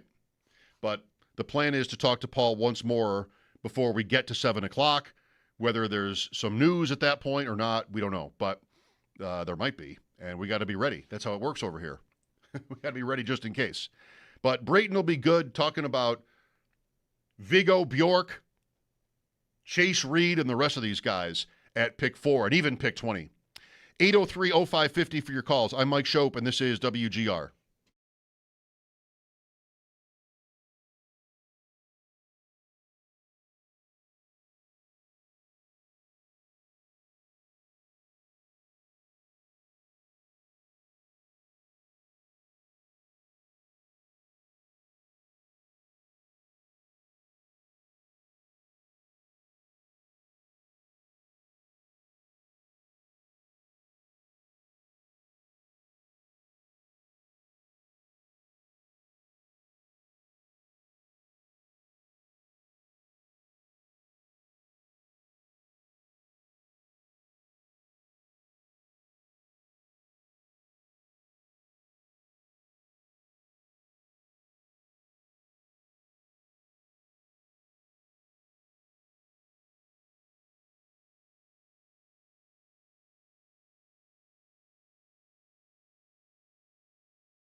Was just randomly thinking that I should mention more often than I do, which is basically at all, that you can follow Bulldog and me on Twitter. I'm at Schopp Talk, SCHOPPTALK. X is Twitter. That's not a part of my name, but I never mention that. I probably should all the time, right? That's what you do. You grow your brand, mention how people can follow you. Yeah, you want to do that. The last tweet of mine is with me and my bird last night, Sergeant Peepers. A rare opportunity for Sergeant Peepers to get out of that cage was afforded her last night. Put the dog in the crate so the dog doesn't attack the bird and everybody freaks out. I don't know. Would the dog, we still don't really know if the dog would like really do that, but she gets excited when the bird is out and it's not worth the risk, you know? Just like the time we had the door open and the bird flew away, the last bird. Not back yet. Very sad. Nico Biko. But we got Sergeant Peepers, and you can see a picture of her with me last night if you follow me on Twitter, which is obviously an important thing. Brayton Wilson coming up at 5, talking about the prospects tonight. I've gotten a couple tweets about how, like, we just are not talking about the Bills at all lately. And, like, yeah, it always sort of reaches me. It speaks to me. Like, yeah, I know. It's different this year. Very different. And that'll change. That'll happen. Once we get through the draft, you know, this weekend and free agency, there's still stuff for the Sabres to figure out, big things for the Sabres to figure out.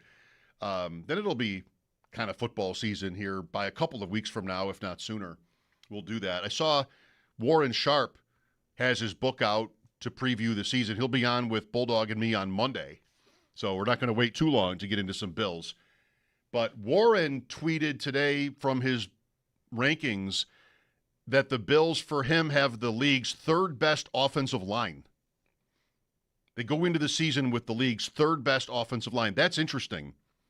Because he also had tweets about how Josh Allen last year took sacks at a way higher rate than ever before, under pressure, and he ranked like near or at the bottom of the NFL in sacks, and it wasn't percentage by pressures, and it wasn't because he was holding the ball to throw the ball down the field, because his average depth of target was very short. Like his passes were usually, well, they were on the shorter side, ranking-wise in the league. So lots of sacks for the pressure that he felt, and that was even with it being an offense where he wasn't throwing the ball deep very much. So that's concerning. That'll be something to talk to Warren about. I know my friend Rich Rebar works for Warren and is a part of their team preview stuff. I want to see if we can get to Rich, a.k.a. Lord Reeves, speaking of like Twitter names, in the course of the summer. I'm sure we'll be able to, but Warren will be on Monday afternoon. So some football here and there, but this is a hockey moment for the Sabres with trades that they've made. Alex Tuch leaving. I'm always grateful that Paul is so centered on Tuch's importance to the Sabres because I tend to sort of downplay it. And I think I'm not right to. I think, you know, Paul is usually in the right on these things. And, you know, he consistently points out this is the Sabres regressing. And if you think back to last year, how he was talking, how bad it would be if they lost Alex Tuch. So he wants them to use that 4th overall pick for someone who can help them right now. We will see what we get. On the pick possibilities, Brayton will join me after the update. This is Mike Schopp on WGR.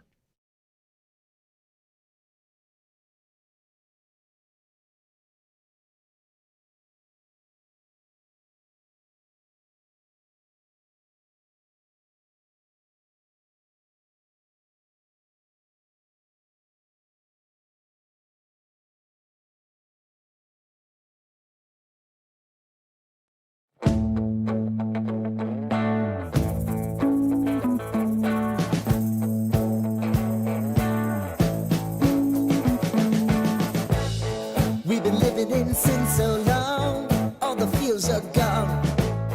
Fella stopped me on the street last night, said everything's alright. Roller coaster, make it through the day alright. It seems your meal ticket is gone, but life goes on. I could never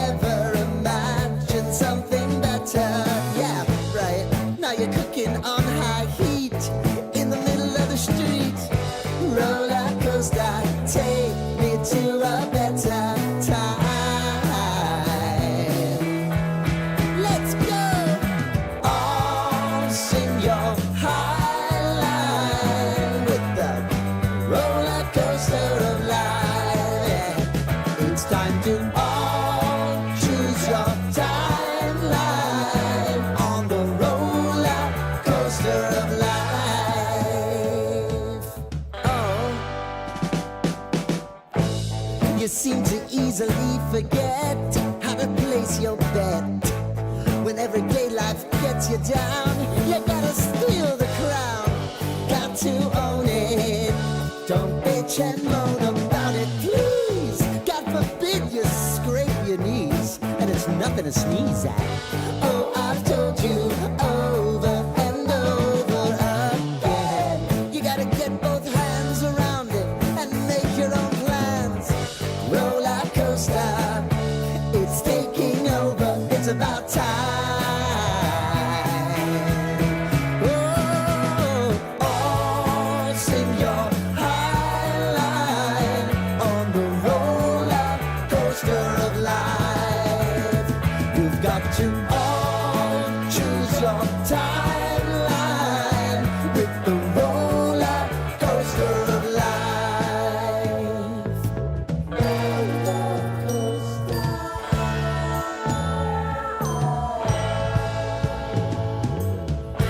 I want to go down the rabbit hole, down the rabbit hole of life.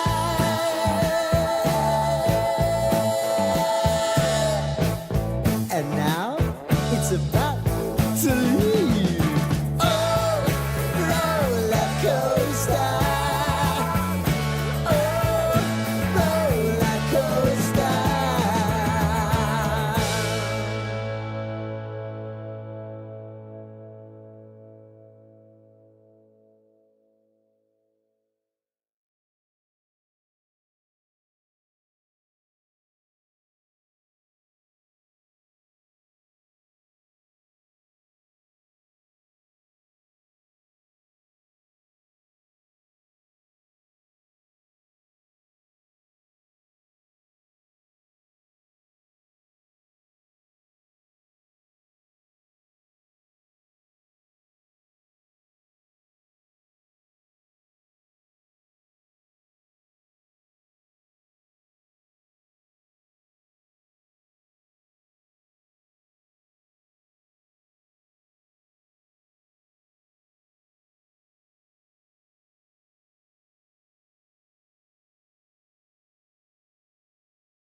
T-minus 2 hours until the start of round one of the 2026 NHL draft. It'll be here, of course, in Buffalo. We'll have you covered leading up to and throughout round one. The Sabres, though, did get on the board early. They have confirmed they have acquired defenseman Olan Zelwagger from the Ducks for the 45th overall pick and forward prospect Anton Wahlberg.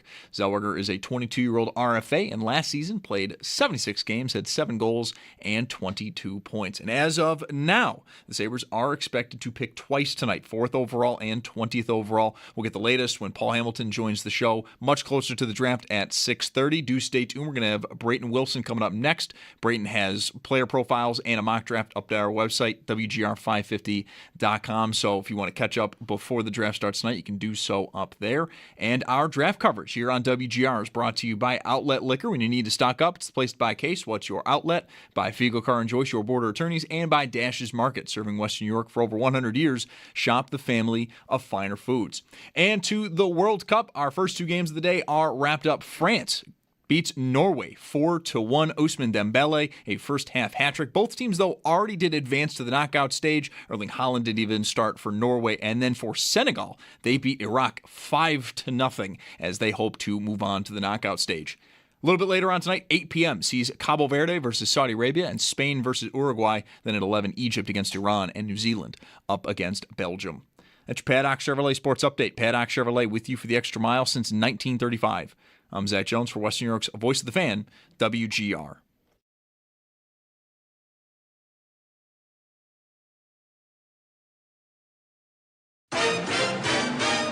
It's Mike Schopp and the Bulldog. They have this Panther sound effect that is just the cheesiest, stupidest sounding thing. Big voice guy going, Panther goal scored by Sam Reinhart. Where'd you get that thing? I trapped it. Been keeping it in my bathroom at the motel, feeding it old pizza. It's Mike Schopp. If you're calm, that wondrous big cat will be calm too. But if you're scared, that beautiful death machine will do what God made it to do. Namely, eat you with a smile on its face. And the Bulldog. On WGR Sports Radio 550. Round of applause for the two great actors in that clip, Bulldog and Gary Cole. Gary Cole from Talladega Nights. Is that what that is? Yeah. I liked it. I'm not 100% highbrow. I like Talladega Nights. I laughed a lot. When I think of Gary Cole, I think of the Brady Bunch movie first. I mean, again, do I have to say any more about, can you respect my taste here? Man to man. Brady Bunch movie. But, of course, I have to mention West Wing.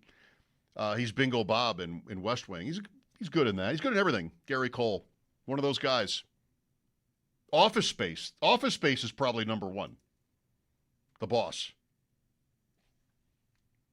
Enough about Gary Cole. The draft is tonight. Round 1 coming up in 2 hours. The Sabres, at the moment, as far as I know, still have the 4th overall pick. Not to mention number 20. Poor number 20 with all this that's happened in the last couple days. Let's figure out what they should do with these picks. Brayton Wilson is with me. He's an important part of our draft coverage tonight and every year down at KeyBank Center. Brayton, are you the first one there? I'm not the first one here, but I am among the first arrivals to the media scene here. It's relatively quiet right now, but the stage is set. It's much more different than what it was 10 years ago when the draft was here. But yes. it looks like they've got a bunch of couches set up with I don't know what it is, whether they're going to be sitting with their families on the floor. But it's an interesting look. It's definitely different from last year too. Tell me more. So, are you in the press box? I am. Yes, I'm actually up in the radio booth right now. Okay, and so couches like we don't have. I was there for that draft, the Nylander draft, and Austin Matthews was when I was there for that. And it was a very cool scene to look at, where you would have all the teams with their tables and their logos on the floor. But that's all gone because the teams are not in Buffalo anymore. So what does it actually look like? Yeah, so I just actually put a picture out on my Twitter account showing kind of the scene from way up above, but there's a bunch of couches with like little tables set up in the middle there, and there's just one lane that says welcome to the NHL right down the middle. So I'm assuming that when the players get picked, they'll walk down that middle, they'll go right up the stage, get their jersey, shake hands with the commissioner, and then I'm interested to see how their interaction's going to be with their teams that they're drafted with, because last year it was one of the more awkward scenarios where they go into this little area where it's a big giant screen with the GM, and I think it was like a couple of those prospects didn't even hear what they had to say. It was just the most awkward thing ever, but it's the decentralized draft format, so it is what it is, I guess. Yeah. We'll see if they can get it get it right this year after last year. It was very strange at times.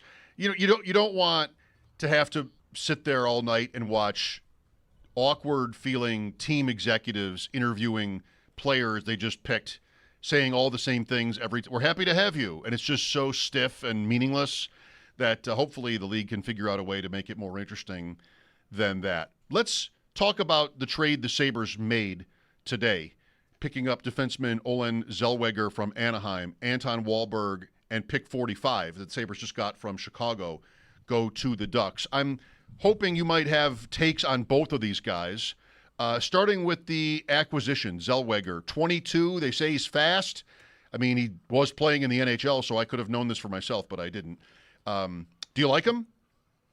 Yes, yeah, I like the acquisition of Olan Zelwagger. He's a very good mobile defenseman. He is, as you mentioned, fast. The Sabres, I think, mentioned that he had one of the fastest bursts from a defenseman last year. And he's definitely the type of guy that, he's more so the offensive threat. So maybe that's the negative, where if he's going to be your Bowen Byram replacement, he's not going to be featured on the penalty kill or anything, but he could quarterback a power play, that's for sure. And with the way that the defense in Buffalo like to really move and be aggressive and attack in the offensive zone, Zellweger's just going to be a nice little addition, and he handles the puck really well. He moves really well on the fly. A really nice way to kind of supplement the loss of Bowen Byram by bringing in a guy like Olan Zelwagger, who, yes, he's a restricted free agent, so he needs a new contract, and I think I saw one of the projections was like $3.293 million for his next contract if it's a 2-year deal. So, and that's what I think they're going to do. I think they're going to bridge him 2-3 years and then go from there, see how he fits into the picture. And if they feel he's a long-term fit, then you give him a new long-term contract to be part of the group. But I think that the move to bring in Zellweger and supplement him in for Byram is sort of what the Sabres need here. Thinking of Wahlberg, who leaves, and even the draft pick, what do you think this looks like from Anaheim's side? I'm not entirely sure. I know that Wahlberg was a guy that he came over here, was a former second-round pick of the Sabres, and a big guy, big forward who could play center, but he ended up being more so of a winger in Rochester, but power forward sort of player. He did get that one call-up last year, I believe it was, where he was up here because there was a late injury or a sickness or something like that. Didn't get any ice time, but he does technically have an NHL call-up to his name. He's a kid that he just seemed like when in Rochester he felt comfortable and brought a lot of speed, was never afraid to take pucks to the net and be really aggressive that way.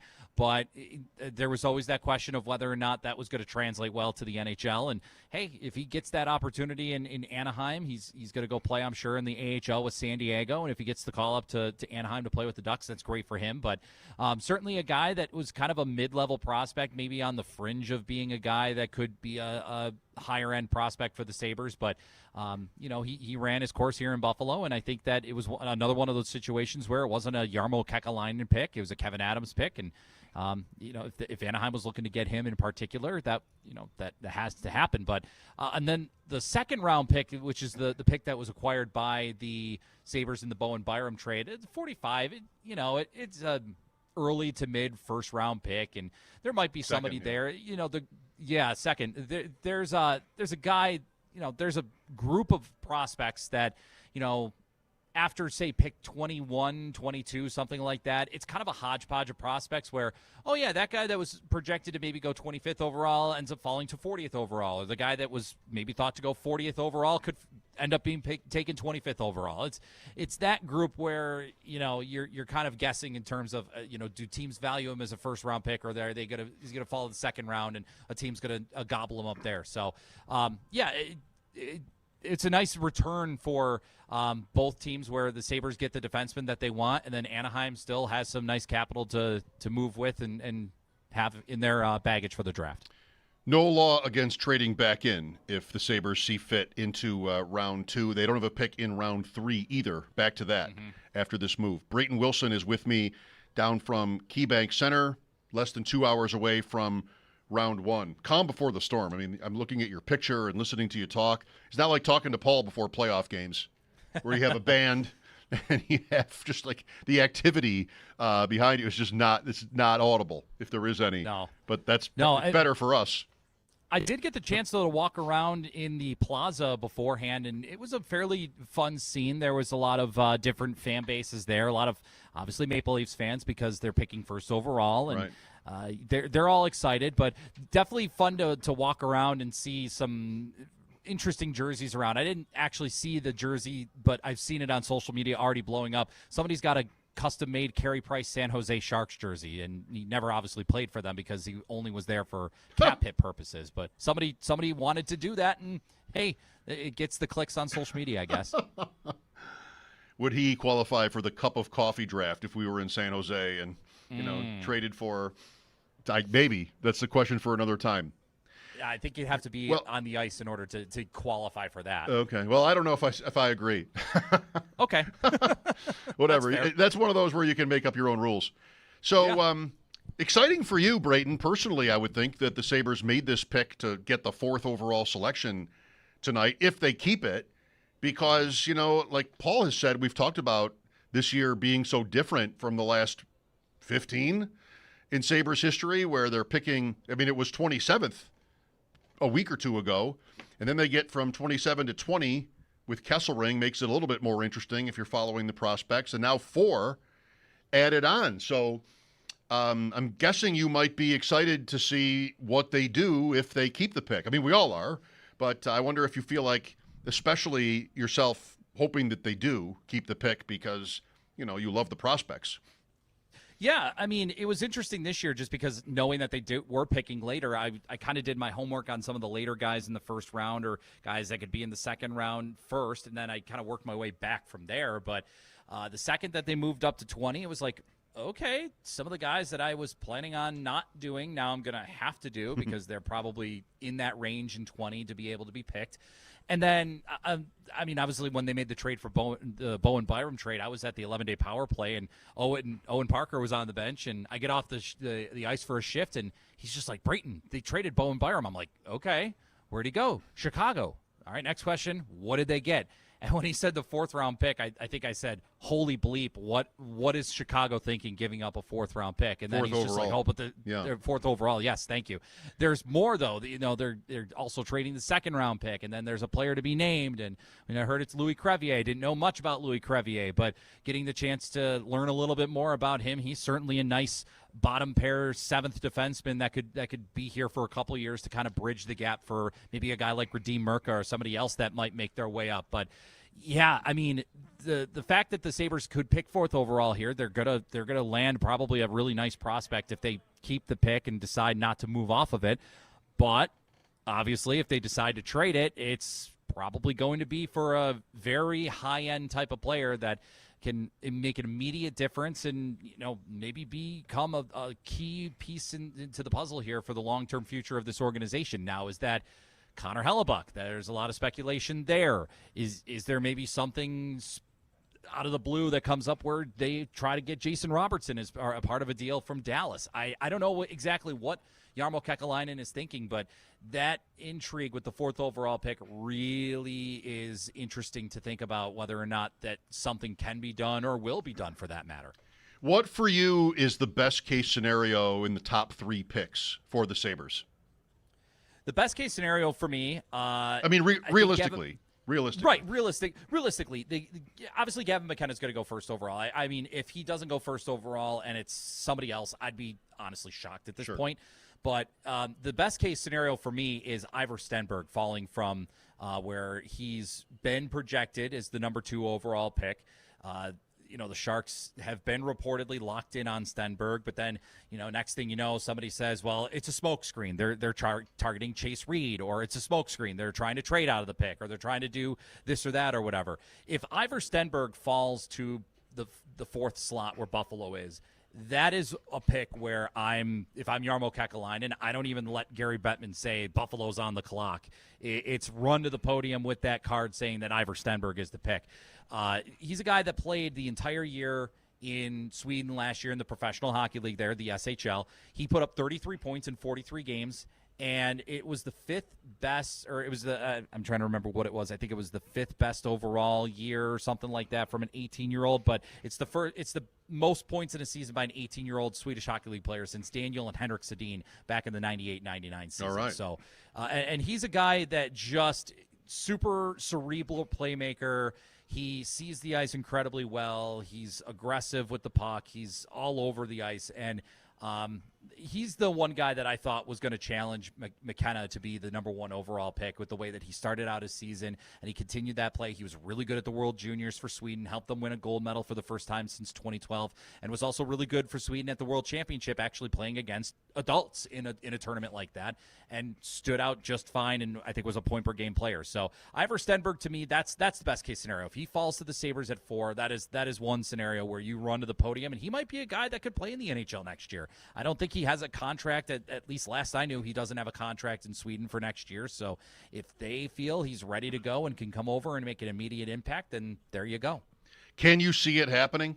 The Sharks having that 9th pick in addition to 2, that sort of, I had water kind of splashed into my face about any idea of the Sabres trading up with the Sharks, because if they sit there, they can draft this excellent forward and maybe a defenseman at 9. That might set up perfectly for them. Can you see them, though, not doing that? What is it that would take San Jose off of him? I think Chase Reed is the wild card here, because there's some people that think that Chase Reed is the best prospect in the entire draft, and he's a really good mobile, puck-moving defenseman, has a decent shot to his game. He's just super smart, super cerebral. He's a guy that keeps his head up all the time. He's scanning the ice. He's always actively engaged. His feet constantly are moving. He's arguably the best skater in the entire class, and maybe for that matter, the smartest player in that entire class, because I often like to say, as long as if you're a guy that can't skate well, as long as you think the game ahead of the pace and everything like that, then you're good. He skates well, he skates fast, and he also thinks at a super high level. So that's the one guy that I think if San Jose is looking not at Ivar Stenberg, it's Chase Reed. And they already have a plethora of forwards available for them that they've drafted over the years, and some really good ones too. Chase Reed might be one of those guys where they say, that's the best defenseman on the board, and we could use another good defensive prospect in our pool as we're continuing to develop this talent to get to the NHL.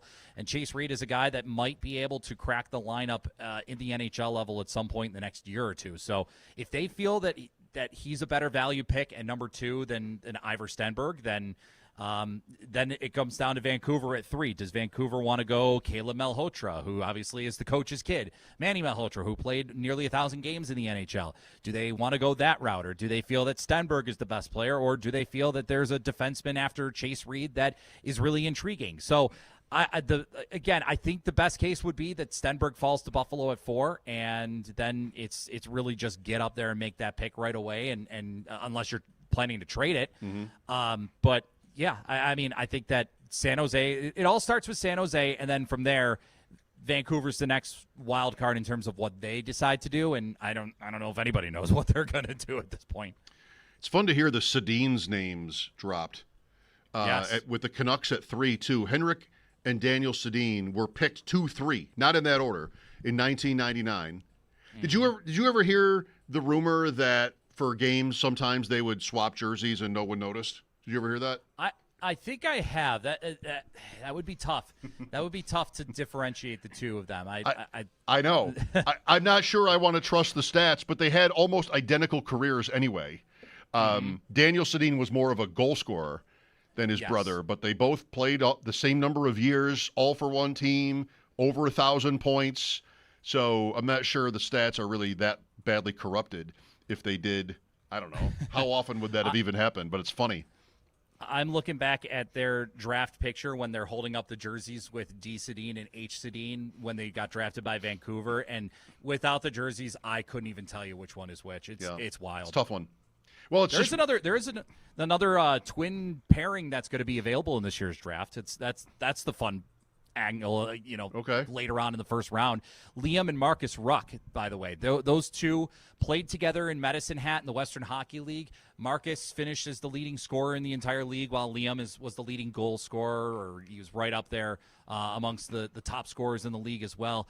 It'll be fun to see if there might be a team that decides to go that Vancouver route where they make some things happen and trade, and both of those guys are picked, one after another in the first round. But if anything, Liam Ruck is probably the better of the two, just because he's more so the goal scorer and he's more so the electrifying player than his brother Marcus. Marcus is just a nice, really simple guy that can play on the opposite wing as his brother.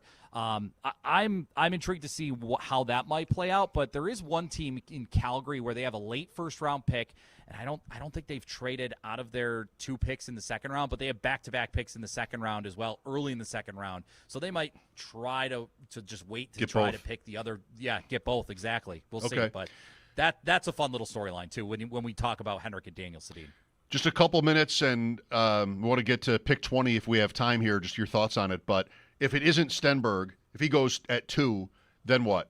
Is it Malhotra for you? Do you hope he slips, or is it maybe that he doesn't and it's Bjork? I like that idea. Or I Reed. like the idea of I like the idea of all 3 of those guys. All 3 of them kind of bring their own little element. We talked a little bit about Chase Reed, how he's just a really good, dynamic, puck-moving defenseman, skates incredibly well, maybe the best skater in the entire draft.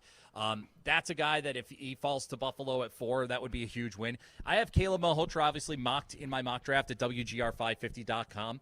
He's the best center available in this draft class, in a draft class that's kind of on the weaker side with centers, but he stands out really above most of them just because he is a really good, reliable two-way presence. He's just as strong in the defensive end as he's strong in the offensive end. He brings a good amount of physicality. He's not the most physical player, but he's certainly strong enough to withstand pressure and withstand anything that comes in his way. He put up 84 points in his first year in the OHL with the Bulldogs. He's going to be going to the Boston University to continue his development next year.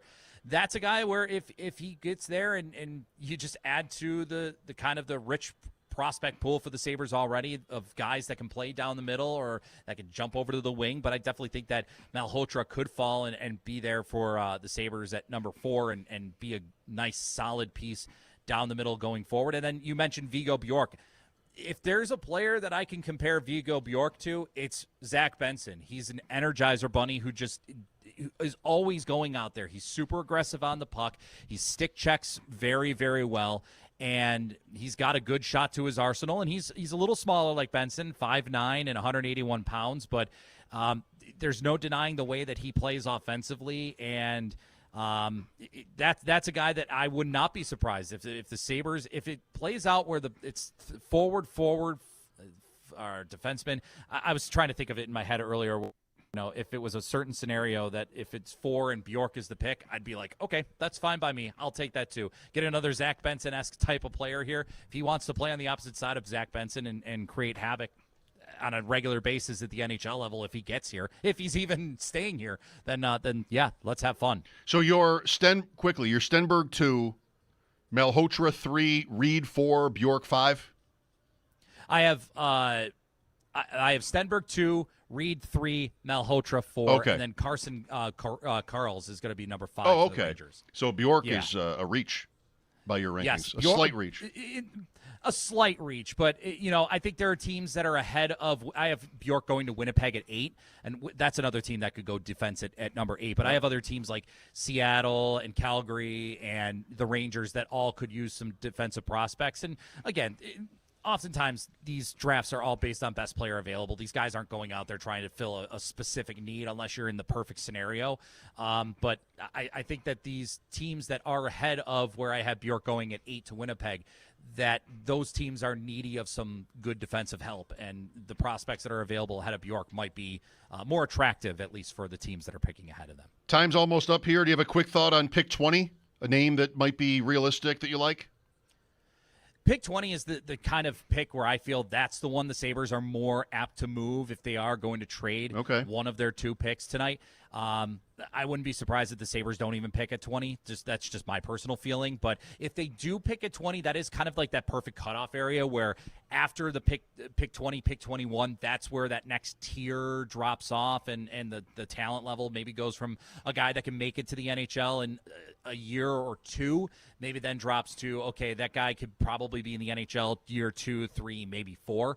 I have Adam Novotny being the pick for pick 20 in that spot. 6'1", 205 pounds, played in Czechia professionally, the year before last and didn't really produce well, but then came over to North America in his first year and actually produced pretty well with 65 points in 58 games, 34 goals scored. He's a big presence out there. He plays like a big presence out there. He's got a good shot. He sees the ice really well in the offensive zone. He's reliable defensively if you need him to be. Maybe a guy that needs to put his consistency in his game a little bit more and play night in and night out the same way. But again, in that area of 20, it is going to be, who's the best left in that third tier of players in this group of players available in this year's draft that's there. And then after that, you drop off another tier and you let the teams kind of fish out players from there. Thank you, Brayton. Enjoy the night. Thanks, Mike. Appreciate the time. You're welcome. I appreciate your time. Brayton Wilson down at the arena. First round of the NHL draft, a little bit more than an hour and a half away. The Sabres, as far as we know, still in possession of picks 4 and 20 tonight. Will that change? Do you want it to? Why is Family Feud on in here? There are all kinds of questions.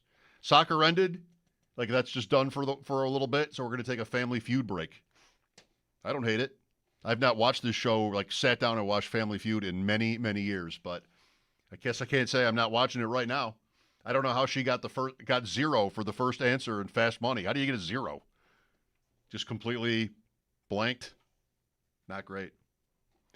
Probably no update on that. You'll have to find out for yourself.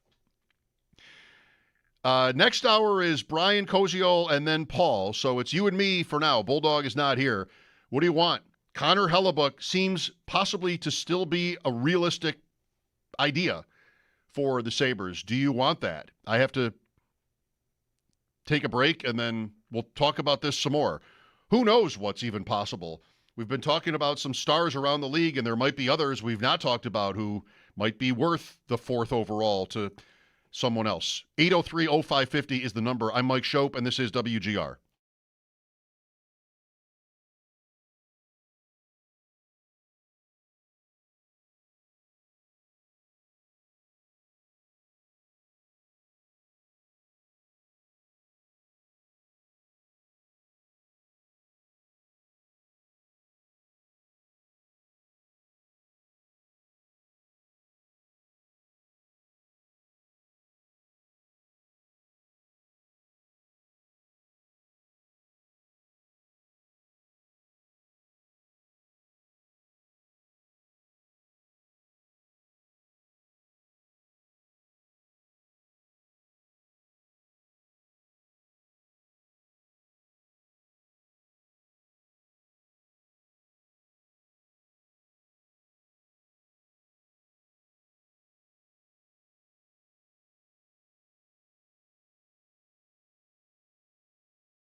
away from the start of round 1 of the NHL draft. It's at 7 o'clock. We'll have you covered leading up to and throughout round 1 tonight. The Sabres, though, did get on the board earlier today, confirming that they have acquired defenseman Olan Zelwagger from the Ducks for the 45th overall pick and forward prospect Anton Wahlberg. Zelwagger is a 22-year-old RFA and last season did play in 76 games, had 7 goals and 22 points.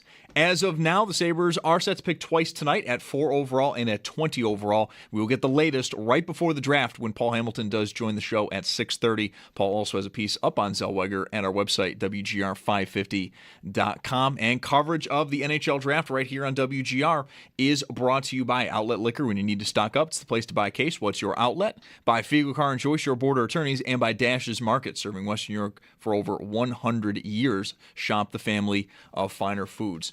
Then to the World Cup, we've got a little bit of a break here. The first 2 games are done. France beats Norway 4-1, and Senegal takes down Iraq 5-0. Our next games will be at 8 o'clock, so we may even know who the Sabres have already selected when Cabo Verde takes on Saudi Arabia and Spain faces off against Uruguay. Then at 11 o'clock, Egypt against Iran, and New Zealand, they face off against Belgium. That's your Paddock Chevrolet Sports Headlines. Paddock Chevrolet with you for the extra mile since 1935. I'm Zach Jones for Western New York's Voice of the Fan, WGR.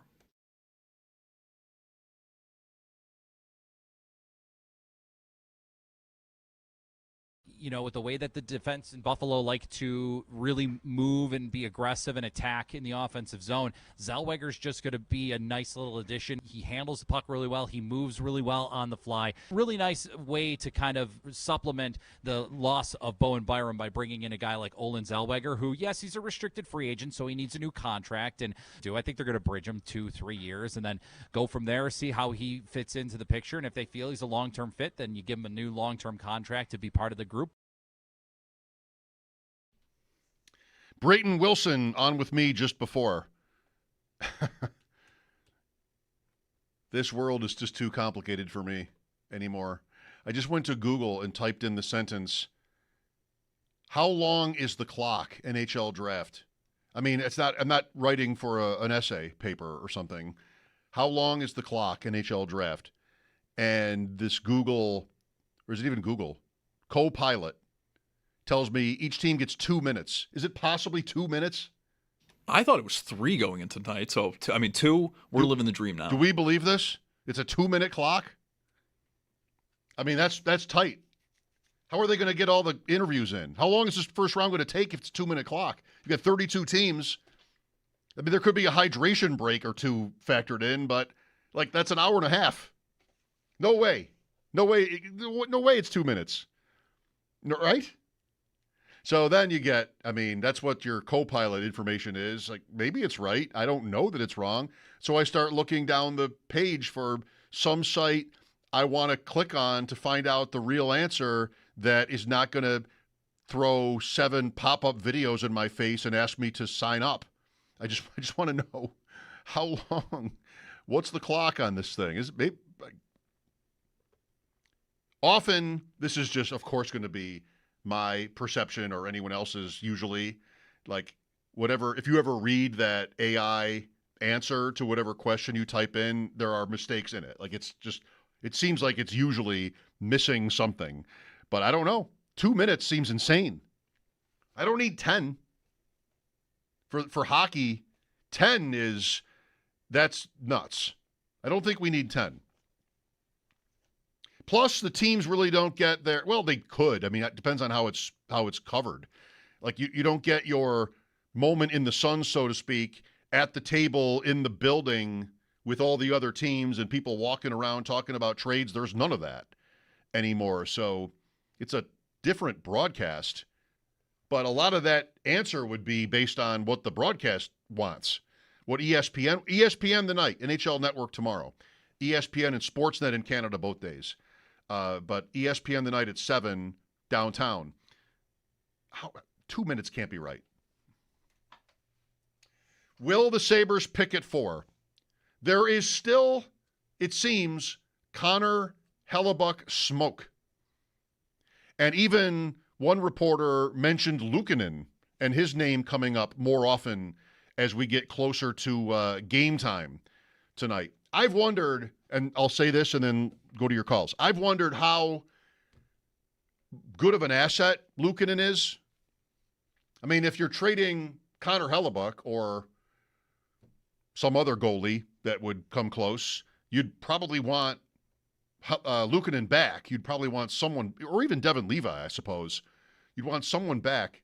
And the Sabres would not want Luukkonen here if they were to trade for Hellebuck. Why would you need him? You'd go Hellebuck-Lyon, I think. 60-20, that kind of a breakdown. How exciting would that be? It might be a trade, if it were to happen, that would both make me insanely excited and also a little bit nuts in the other way. Just what would we have to spend? I know what the contract looks like. The contract is not too bad for one of the best goalies in the league. It's really not. It's like not on the, it's 7 or 8, I think he makes a year or something like that. I'll have to look again. It's not unmanageable. But am I giving up potentially you never know, but long-term forward or defenseman, elite prospect for a goalie for the next 3-4 years? I don't think that feels great. But, man, going into that arena opening night and having Connor Hellebuck lead the Sabres out on the ice would be pretty good. It's got to be tempting. I think the Jets want to move him. I'm just reading the insiders and how they're talking. There's always these updates on Hellebuck and the Jets. Why? I think they want action. That's why. I think the reason, he's a big name anyway, but so are certain other guys, and there's just not as much buzz. I think the Jets want action. I think the Jets want a trade. So I'm guessing there will be one. Here's James next. Hi, James. Hey, Mike. I agree with you on Luukkonen and going back if it's Hellebuck. But how fun is this, man? It's a year ago. Who would have thought, right? Right. So I was listening this morning, and Sneaky Joe was talking about how Robertson's from California, denied a couple trades.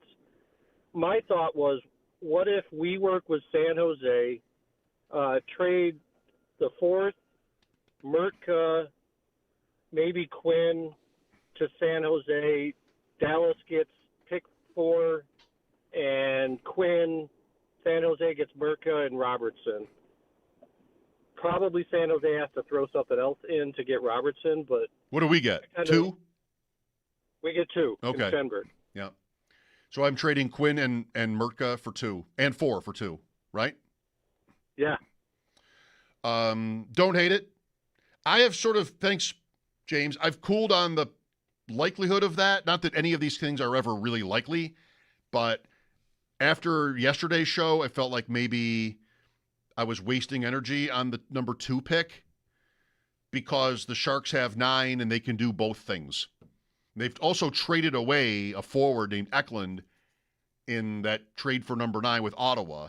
So, eventually, don't we know it? A rebuilding team has to get going, but I'd be from what I've learned in the last few days since it came to be that the Sabres have this top pick, because they were never trading up for number 2 when they were picking 20th.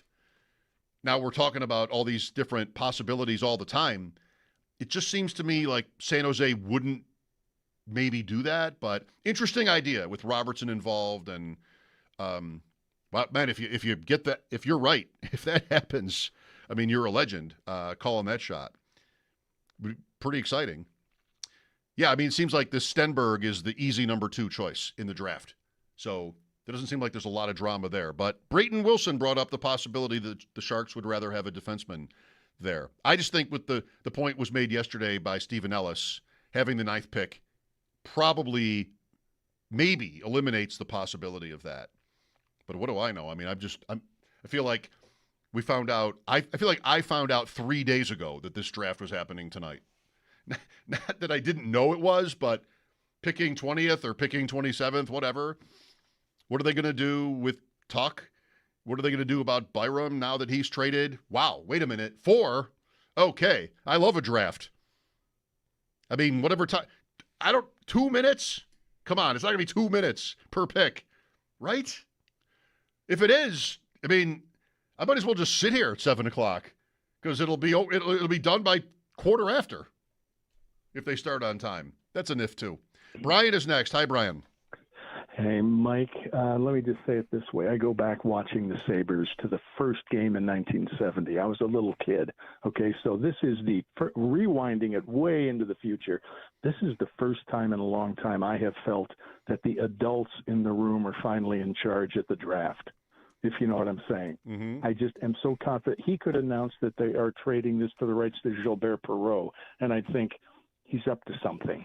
You know, I just feel like somebody really competent is in charge, and this is going to be fun.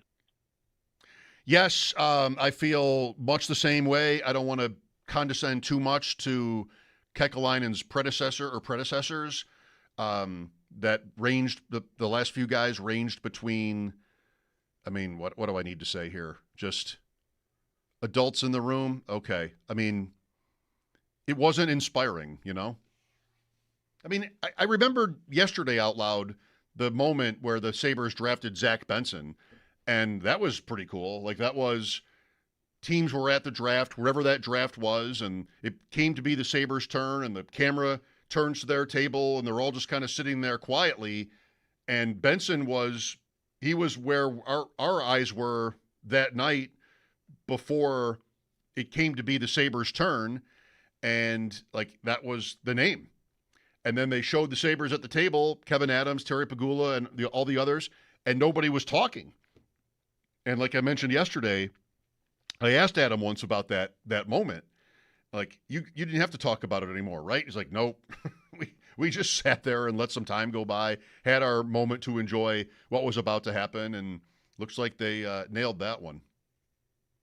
All right, Brian, well, we'll see. I'm not trying to push back on what these last many years have been like with you, because I'm also very excited about right now, and I think everybody has every reason to be. 7 o'clock for the first round. I'll try again to find out how long the time is between picks. 2 minutes. You'd better be up there if you're on deck. Well, that's right. They're not up there. They're not here at all. Nobody's here. Just text it in. We'll be on it. I know that much. I'm Mike Schopp. Bulldog is off today. Brian Koziel coming up at 6 to talk more about what could happen tonight. Paul will join me again before we're done. This is WGR.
next rounds, the rest of it, Saturday, tomorrow.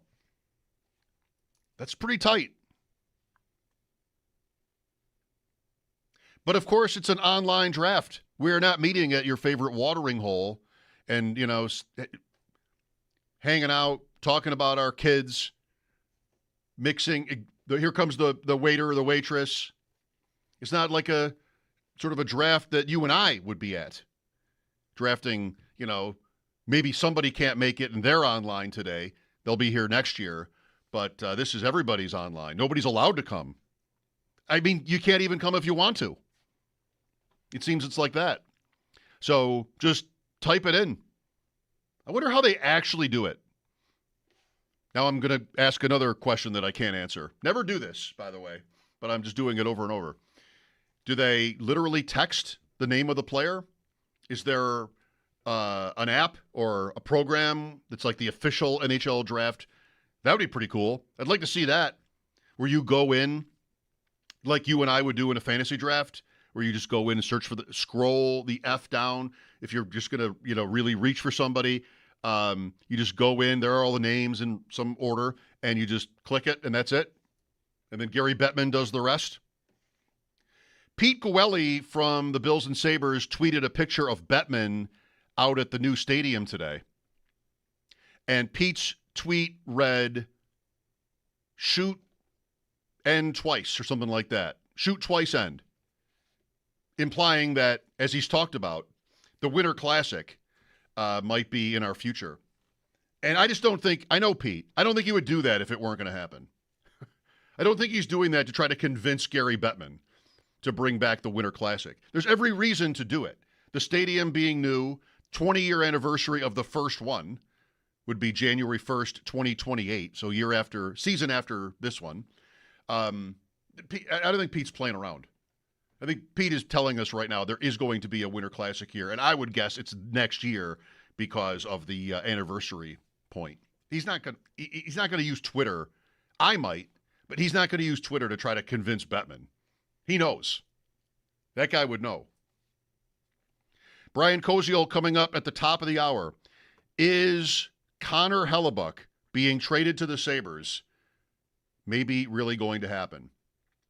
I don't mean to say it like that as if I have some new information. I don't. I'm just thinking that is the most interesting rumor on the table right now. I think rumor in the air is that one. And it really has not been shot down at all.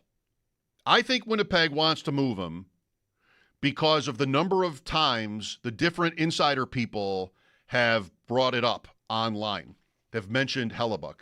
I just don't think that would happen if Winnipeg were closed to the idea. I think it suggests that they're pretty eager to get this done and begin a new era. Really, I mean, he has been a star for them for so long, and he might be the next guy like Brady Tkachuk that is just, he's tired, needs a change. So I'm expecting there to be a trade. Maybe it won't be tonight, but we've had so much action here this week. I think it's not unreasonable to think it could be even right away. And the Sabres pick fourth. Brian Koziol next.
We are 1 hour away from the start of the 2026 NHL Draft. It begins at 7. We'll have you covered leading up to and throughout round 1 tonight. The Sabres, though, did get on the board early. They've confirmed they have acquired defenseman Olan Zelwagger from the Ducks for the 45th overall pick and forward prospect Anton Wahlberg. Zelwagger is a 22-year-old RFA and last season played in 76 games, had 7 goals and 22 points. As of now for the Sabres, they are set to pick twice tonight at 4 overall and at 20 overall. We'll get the latest. Paul Hamilton's going to join the show at 6:30, so do stay tuned for that. And coverage of the NHL Draft right here on WGR is brought to you by Outlet Liquor. When you need to stock up, it's the place to buy a case. What's your outlet? By Fiegel Car and Joyce, your border attorneys, and by Dash's Market, serving Western New York's for over 100 years. Shop the family of finer foods. In the World Cup, France takes down Norway 4-1. Ousmane Dembele with a first-half hat-trick in that one. Both teams, though, were already through to the knockout stage. Erling Haaland didn't even start for Norway. And then Senegal, they took down Iraq 5-0 as they attempt to get into that knockout round. And we do have a little bit of a wait here until our next games begin. That's at 8 p.m. Cabo Verde versus Saudi Arabia and Spain versus Uruguay. And then the night will wrap up at 11. Egypt against Iran and New Zealand going up against Belgium. That's your Paddock Chevrolet Sports Update. Paddock Chevrolet with you for the extra mile since 1935. I'm Zach Jones for Western New York's Voice of the Fan, WGR.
Just sort of a sensory thing that hearing that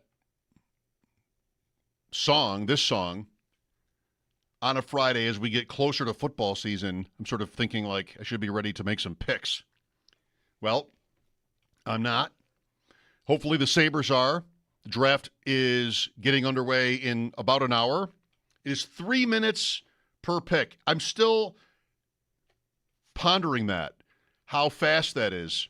I mean, we're going to have interviews with players on ESPN. There's no water break. There's no timeout in between. Like it's just 3 minutes. Because I could see teams are going to be told to use the whole 3 minutes.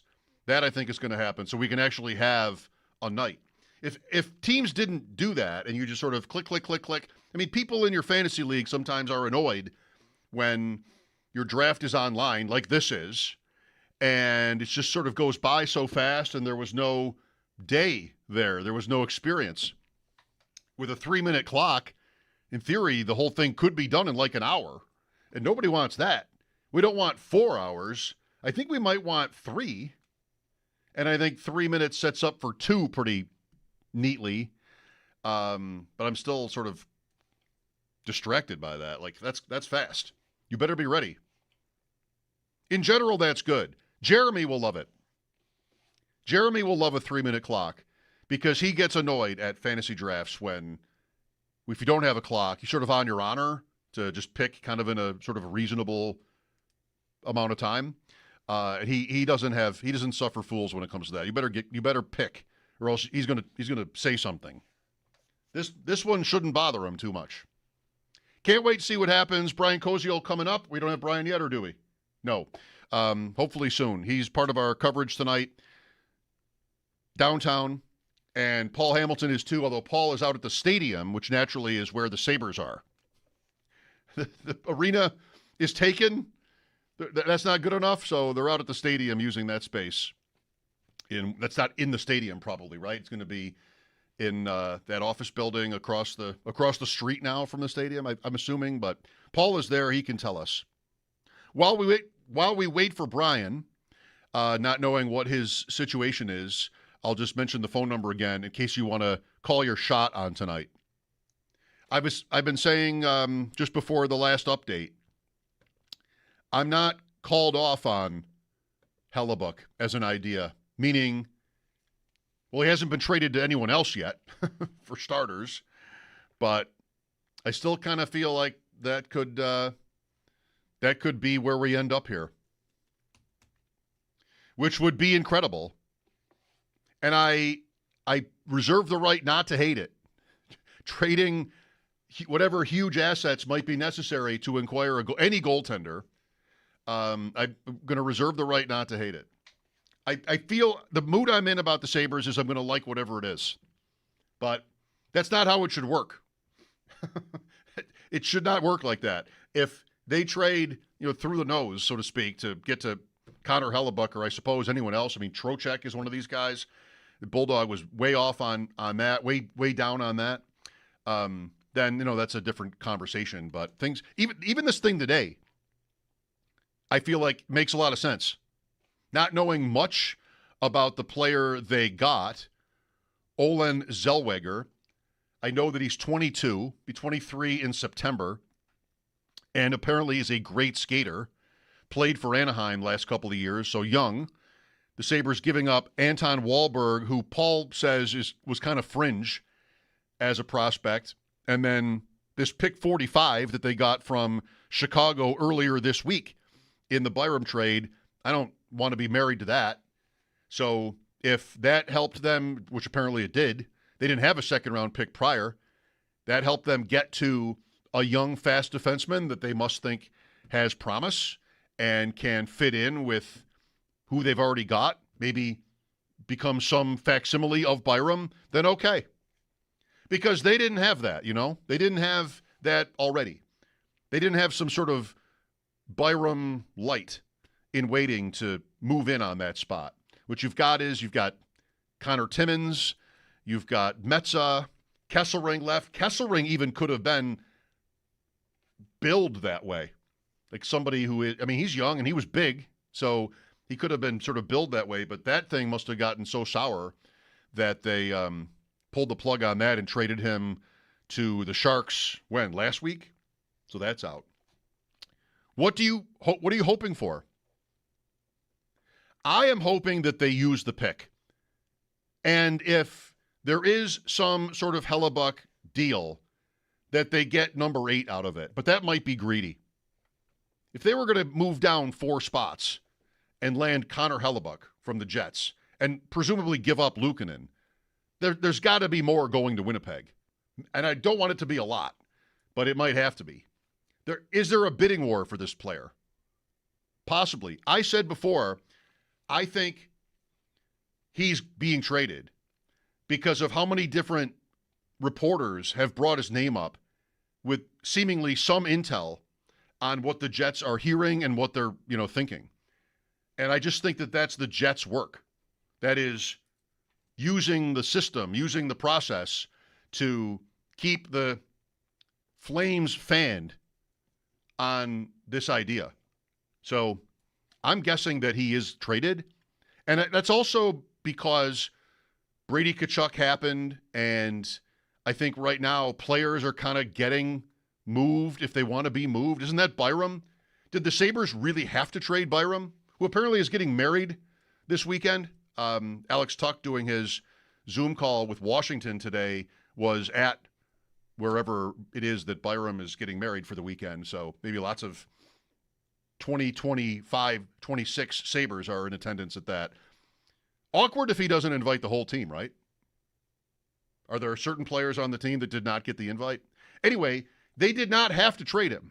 Under contract for another year, go win a Stanley Cup. But they did. And I think that's simply a combination of the player's wishes. He wants apparently to be paid like a number one. He was never going to be a number one here, so he goes. And money.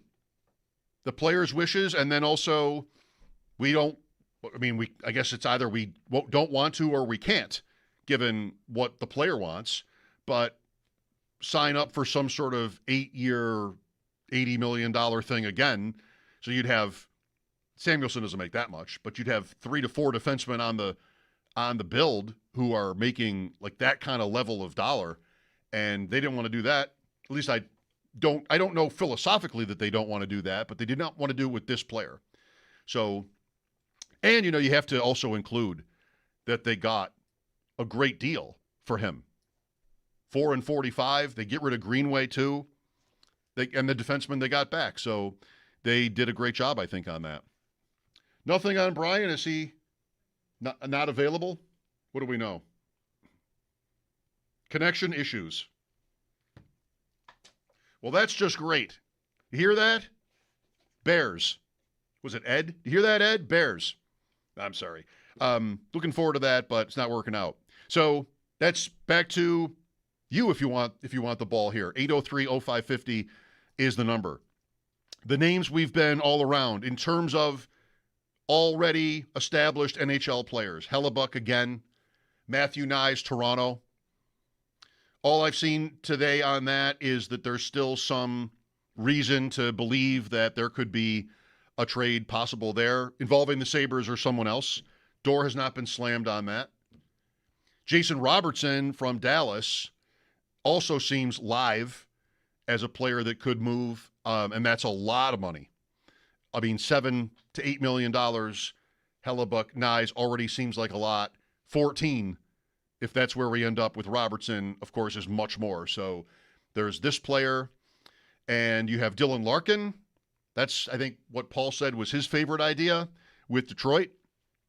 That could be where, whether it's Buffalo or not, that seems like a player that could be traded this weekend. This is the time to do it. And who else? Barzal with the Islanders, I saw come across Twitter today as one possibility too. Lots to think about. I love the idea of drafting a player, though. And I think it sounds like 4. I mean, the Sabres could have gotten an offer from a team for Byram that was almost identical. I'm not going to be specific because it would depend on which team it was based on where they pick. But almost this good, but instead pick 7 or pick 10 or something like that. And from what I've learned about the prospect pool in the last few days, it sounds like 4 is really sweet. Maybe 5 would be about as good. Well, it would be about as good. But you've got the number 1 overall pick is McKenna, and that's Toronto, and that is, it seems like, ironclad. San Jose at 2, the player everybody seems to like is Stenberg from Sweden. But as we've talked about with different people, there's some reason to think the Sharks could be moved off of that, whether they want Chase Reed, a defenseman, or just a different plan. They also pick at 9. Then you could have Malhotra, next prospect in line. His father is now the coach of the Canucks, and that's who has that pick. And the Sabres could be to the aforementioned Reed or the best name on the board, Viggo Bjork. Brian, let's go. Brian Koziol on the West Her Hotline. What's your favorite idea, Brian? My favorite idea is that 4th pick is moved for somebody that plays this year on the team and ready to go. So I am probably on board with Paul, not to maybe state exactly what he said, but right now the Sabres are a weaker team than they were a week ago when Bo Byram was a part of the team, and Alex Tuch, we thought, at least still had the possibility of being here. So now, in a few days and into next week with free agency, obviously we could have a much different conversation. But as of this moment here on Friday the 26th, they're weaker. So I feel like I want them to take advantage of pick 4 here tonight to make them stronger for next season right away, because I think their window's now open to win now. And teams in the East have done other things. And Jarmo has done a nice job in terms of maybe making a couple of deals here that feels like, okay, he knows what he's doing. He seems as though he's getting very good value on both of these bigger moves that he's done. 3 of these moves, I guess, even with the Tuch move, I guess, as you count as a trade. Mm-hmm. So why not keep going here? I think he's got some good ideas in terms of maybe how to move to create some cap room, and obviously that has been done in some sense with Byram's exit and Tuch's exit. So now kind of I want to say, let's finish the job here. And The goalie situation is obviously intriguing with Hellebuck, but all these other ideas in terms of what to do with pick 4, I'm open for it all. Unless you tell me pick 4 is going to be on the ice opening night to help them go win a cup this year, then I feel like I want to listen to the other ideas instead. There is some chance that pick would play this year. I mean, when you add to win a cup, that means they'd have to play at a pretty high level.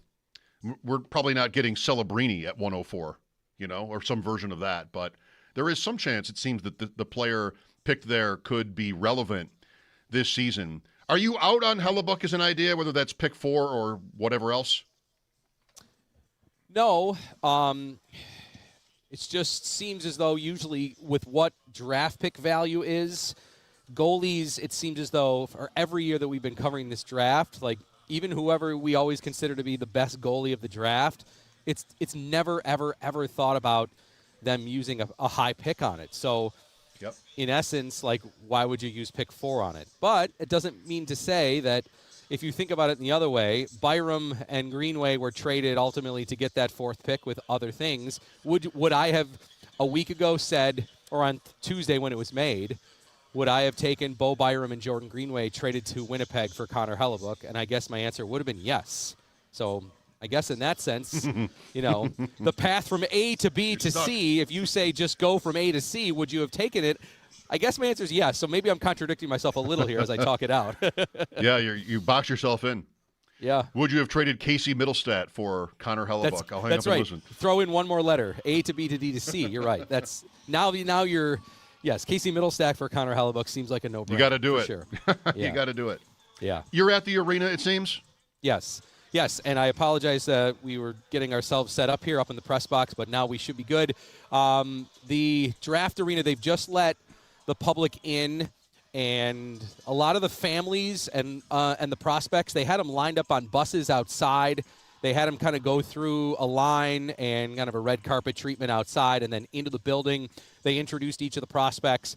So they've got sections in the lower level in what would be the 100-level bowl here at KeyBank Center set apart for each of the families to sit. And then on the floor, they also have essentially couches and kind of lounge areas set up for what I'm guessing would be, let's see, there's 8. There's 16 of them. So what would maybe be the top 16, invitees, prospects on the floor there with their families. So when those picks are made, they can walk right up, and then they have some others that are in the stands as well. So, and then in the back of the ice level, there is lots of media, and then behind that are the 2 broadcasts, ESPN and Sportsnet from Canada, of course. So, and then they've got the big draft board that you'll all see on TV, the podium. The stage is set up in what would be the Zamboni end, for those that are familiar with the arena. So they're using that essentially as one end, and then the 2 broadcasts are on the other side, essentially where the Sabres would defend twice, for those that know the arena well. That's where they have it set up there. And we're where we normally are when we do our intermissions and postgame. We're high atop up here in the press box. We're basically at center ice looking down at the whole thing, and they've got the scoreboard, the Jumbotron up and going with all the same graphics that they're going to be showing down on that big board down there below. So I do see kind of some, couches, interview room area, which I assume will be in-house at the arena and maybe on the broadcast too. I agree with what you and Brayton were talking about earlier. Last year's presentation of the draftees being selected and then talking to team personnel, brutal, via Zoom was very, very poor. I'm hoping that has been changed for this year, because that was very uncomfortable, and to be kind of interviewed by the team's GM was very weird and clumsy. Yeah. Unless somebody goes as far as to say, I hate that you picked me. If that That's happens, correct. then you don't want to have that. We're back.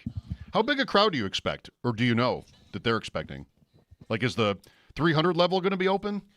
The 300 level is open, and there are fans actually sitting in it right now. So that is not, I would say a couple of hundred, but that is also open. So, anybody that's maybe thinking that they're, can they come down here now and do it, that you can get in? Yes, you can. And tomorrow the same way. So that's an opportunity. Most of the 100 level they have for the families and, obviously more VIPs. But there are areas that fans are sitting in the 100 level as well. So that would be open, I guess, for anybody to sit into. I don't know if a ticket is open seating or if it's assigned seating. I don't have an answer for you on that officially. But I don't think it was 10 years ago. I remember I sat in the 200 level with friends 10 years ago for this, and I don't think we had tickets. It was just more, entry to the building, and then we sat there. But it might be different now, or I might be wrong in remembering it that way. Yeah. But, also, too, I know we're just seeing here Boston, Utah, Elliott Friedman, a J.J. Peterka trade. So there's some full circle there that he might be on the move again. Yeah, so Elliott Friedman, Boston and Utah working on a J.J. Peterka deal. So or whatever that's worth. So, the NHL, to me, this is being in person for the draft obviously has kind of amped up my interest and excitement into it, but normally NHL draft night and the days leading up to it are usually in this league very, very underwhelming. I feel like that the NHL, for the most part, when it comes to trades and free agency, for the most part, seems to be in the Stone Ages compared to the NBA. But maybe we're starting to see as different GMs and maybe even younger generations GMs take over, and maybe you've got different departments that are getting stronger voices, that moving players, moving bigger name players, trading draft picks.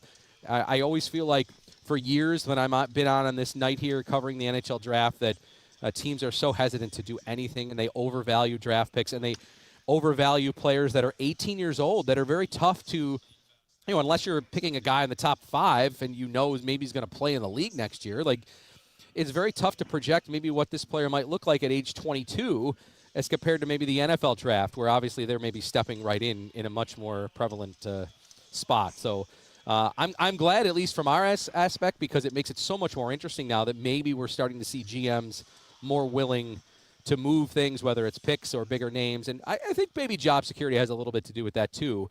The 5-year development plans, like GMs don't have 5 years anymore, or most of them don't.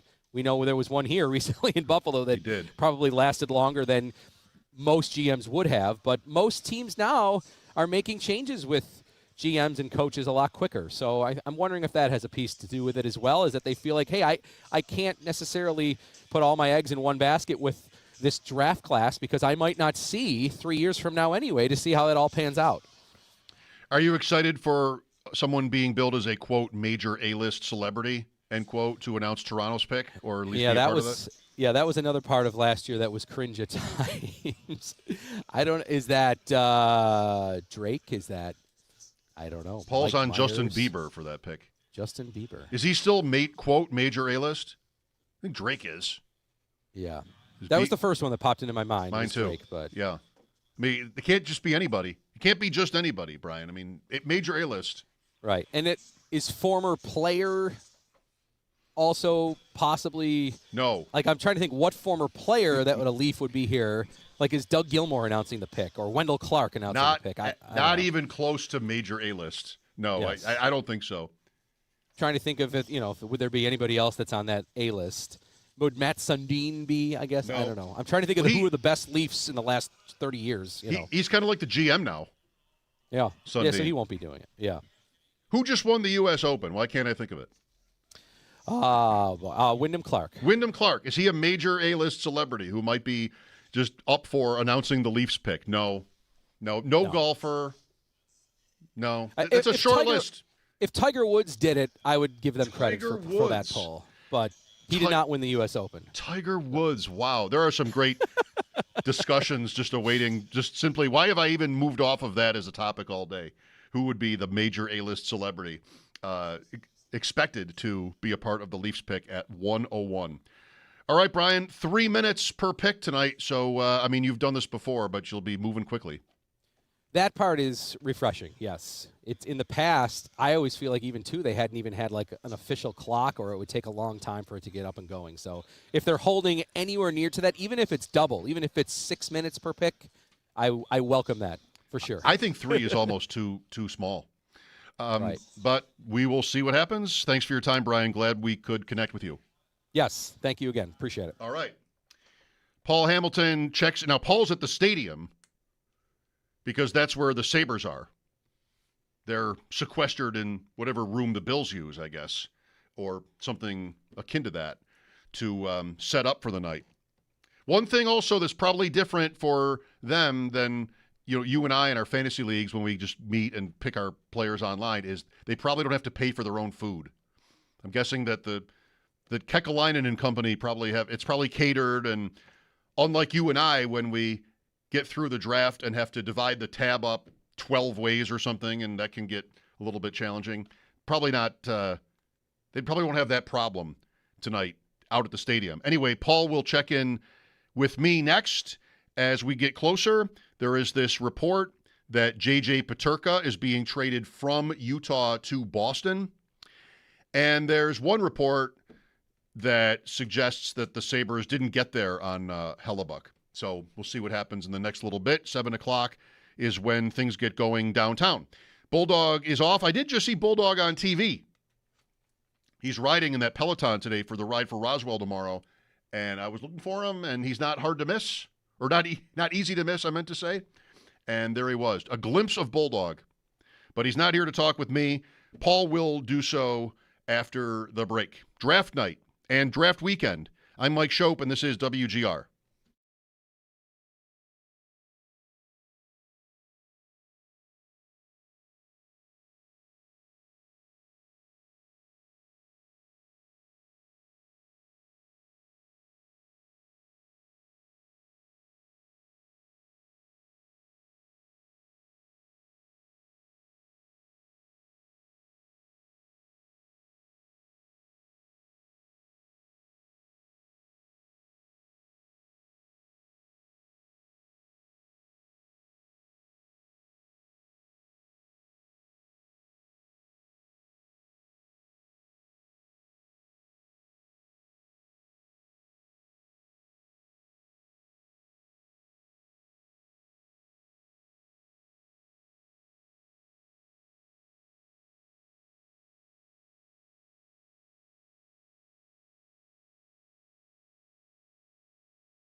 Well, I guess I can't say that they can't lose tonight by having 2 first-round picks, number 4 overall included, without knowing how these players' careers are going to go. I guess I can't say that. But what a great position to be in. And we'll see if they even keep the picks. It is about a half an hour out from starting downtown and no change or not even any sort of specific, unless Paul knows different, word of a deal being imminent. The Hellebuck stuff has cooled off. We have reports of J.J. Peterka being traded to Boston, but he's not a Sabre anymore. So let's see.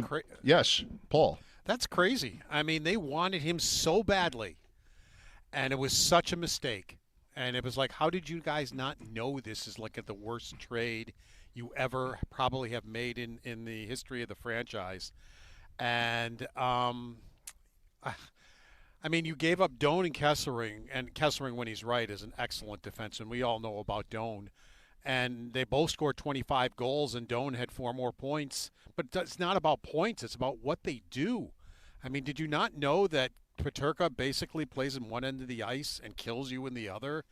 And he winds up 1 year there, and he thought, boy, what a great place to be. Well, when you play like garbage, you're not going to be in that great place for very long. We'll see what Boston gives up here. I don't know what that is yet, but it sounds like, again, Peterka going from Utah to Boston. Let's hear, Paul, paint the picture for us. Where are you and where are Kekalainen and company? Well, I sent you a picture of what I'm actually looking at, which is rather sad. Oh, no. I'm looking at the old press box. It is gone. What you're looking at is rubble of the old press box, and if people want to see what we're talking about, I did tweet it out yesterday when I was here, but I didn't know if Mike had seen it. But, yeah, it's kind of sad when I'm just sitting here looking across the way, and there is the old press box in rubble. That's your view right now? Gone. That is my view right now. So I'm standing outside, looking. To my left is the brand-new stadium. I'm looking straight across at what used to be the press box and what is now rubble. And so you're going to situate inside at some point here. That's where you guys... I think they will let me in. There's only like 6 people here. So, I mean, people are late arriving. They're not here yet. Which kind of surprises me. Usually for these things, people get here about an hour early or whatever, but that's fine. It's whenever people... I got to worry about myself. I don't care about who else shows up and what time they show up. But... So if we see images of the Sabres Brain Trust, it'll be where the Bills people sit when the Bills draft? Is that where they are? Yes, exactly where they are. Mm-hmm. That's where they are, and we are in the media room, in same place you would see if we were interviewing Brady or the head coach or whatever. That's where Kekalainen was the other day. So the interviews will be the same. It's just they have a gorgeous media room here, and it's nice and roomy and everything. And so it makes it more pleasant to cover something for the next 2 days here. And, of course, it is weird, too, Mike. We all know the new Highmark Stadium is so much bigger than the old one. But standing here looking at the two, it's like one is a Tonka toy and the other is this monstrous spaceship. It is so different, the size of the two buildings, and to see them, like back to back here which we won't be able to do for very much longer. But it is crazy how much bigger the new place is than the old. Well, the old stadium would be deceiving, like if you didn't know your way around it or what you were walking into, so to speak, because it's like all underground. So, not all, but as you drive up to it, you see the upper level of the stadium and then like the scoreboards and things. Right. And I suppose the press box. Yep. But this is all up there. It does look like a massive spaceship has landed across the street. But it is, you do have to go down to get to the field, just like you had to in the old place. It is, down in there. Because you remember when they first started building this thing, that was the big thing. Hop the fence to see if you could go, I don't remember what they called it, go down, jump in type of a thing, where the hole was. And I don't remember, they called it something, and of course those people all got arrested and that kind of stuff. But that was the big thing when this place first started going up, was see if you could get over the fence and down the hole. All right, so as we talk about the stadium and such, No news exactly from the Sabres here in the last 2.5 hours since we last spoke. No, not since the trade with Anaheim to Right. get a defenseman. So I wasn't really expecting the fourth pick, quite honestly, to go yet, if that's what's going to happen. At least if it were me, unless it was an offer that I absolutely can't refuse, I think I'd probably hold on to it till pretty close to now, between now and when you're actually going to come up and use it, which would be, what do you think, about 7:30, 7:45, somewhere in there. I would probably hold on to it at least for the next hour, just to make sure I'm maximizing the deal that I want to get. They did, if this means anything, the Sabres just send out a link to the Zoom call later with their select Sabres draft picks. Mm-hmm. So, I mean, they would probably do that no matter what, and they do have the two picks. That's what they did last year. They had the Zoom, which was ridiculous with the team, which was the worst TV I've ever seen in my life. And then they did have the Zoom with media also, which is also. And then whatever media is down in the arena, we have Joe Cowley down there. He will be talking to whoever is drafted also down there and at the podium. They have like 8 podiums they set up for each guy that's picked. And, so Joe Cowley will be taking care of that down at the arena. Did you see the pictures of all the couches and that on the floor? How about that? Yeah, well, that used to be the tables where the teams were. Yeah. So now the media, which used to be risers down near where the goal is, down on the ice, is now more halfway across the ice now. It seems like the risers aren't as high, they're more flat, and then they come out further because they don't need as much room as they did. So this is more like the NFL draft where guys are hanging in couches, or the WNBA draft. I remember when I saw Caitlin Clark drafted, they had the similar setup to what I saw in the picture. So that's, I guess, what they do now for the NHL. Who are in the couches? Is it families? Draft picks? Yep. Mm-hmm. Nice. Exactly. Nice. Families and draft picks. I don't know if the Whose families couches? Draft picks for sure. Yeah. Whether their families and girlfriends or whatever are with them, I don't know, because I don't know how many picks are actually in the building. Probably. Then you get picked, you go up, and then you go over there and talk to Joe, and then somebody else, the next prospect on the list, takes your couch. Well, you shake hands with Bettman. That's so you get a picture with Bettman, and then you probably go right to Sportsnet or ESPN to go on with them. And then you also have to get your draft picture. That all has to be done. And then you go do media. They have a special room where they'll go in. As I said, there are like 8 or 9 podiums, and you can plug your recorder in at each one of them. And they go to that, and they'll speak there with media members that are there. Probably not. Most teams probably aren't going to have too many. Toronto will have quite a few. Vancouver, I already heard, will have quite a few. Buffalo, of course, will have quite a few. Other than that, maybe Ottawa, maybe Canadian cities will all send a bunch. But other than that, I don't think you're going to see Boston, Carolina, Florida, St. Louis. I don't think you're going to see media from there. Why? I didn't ask you this, and I want to keep this short because before we run out of time, I want to ask you about tonight. But why are they at the stadium instead of being in the arena? Were they not allowed to be in the arena because that's like everybody else's turf? They're allowed to be there. It's just better? Last year, it was like that you have this state-of-the-art, everything that they built down here, everything's new, and it's state-of-the-art in the arena. It's like 1910. Okay. And so it's like we have this room.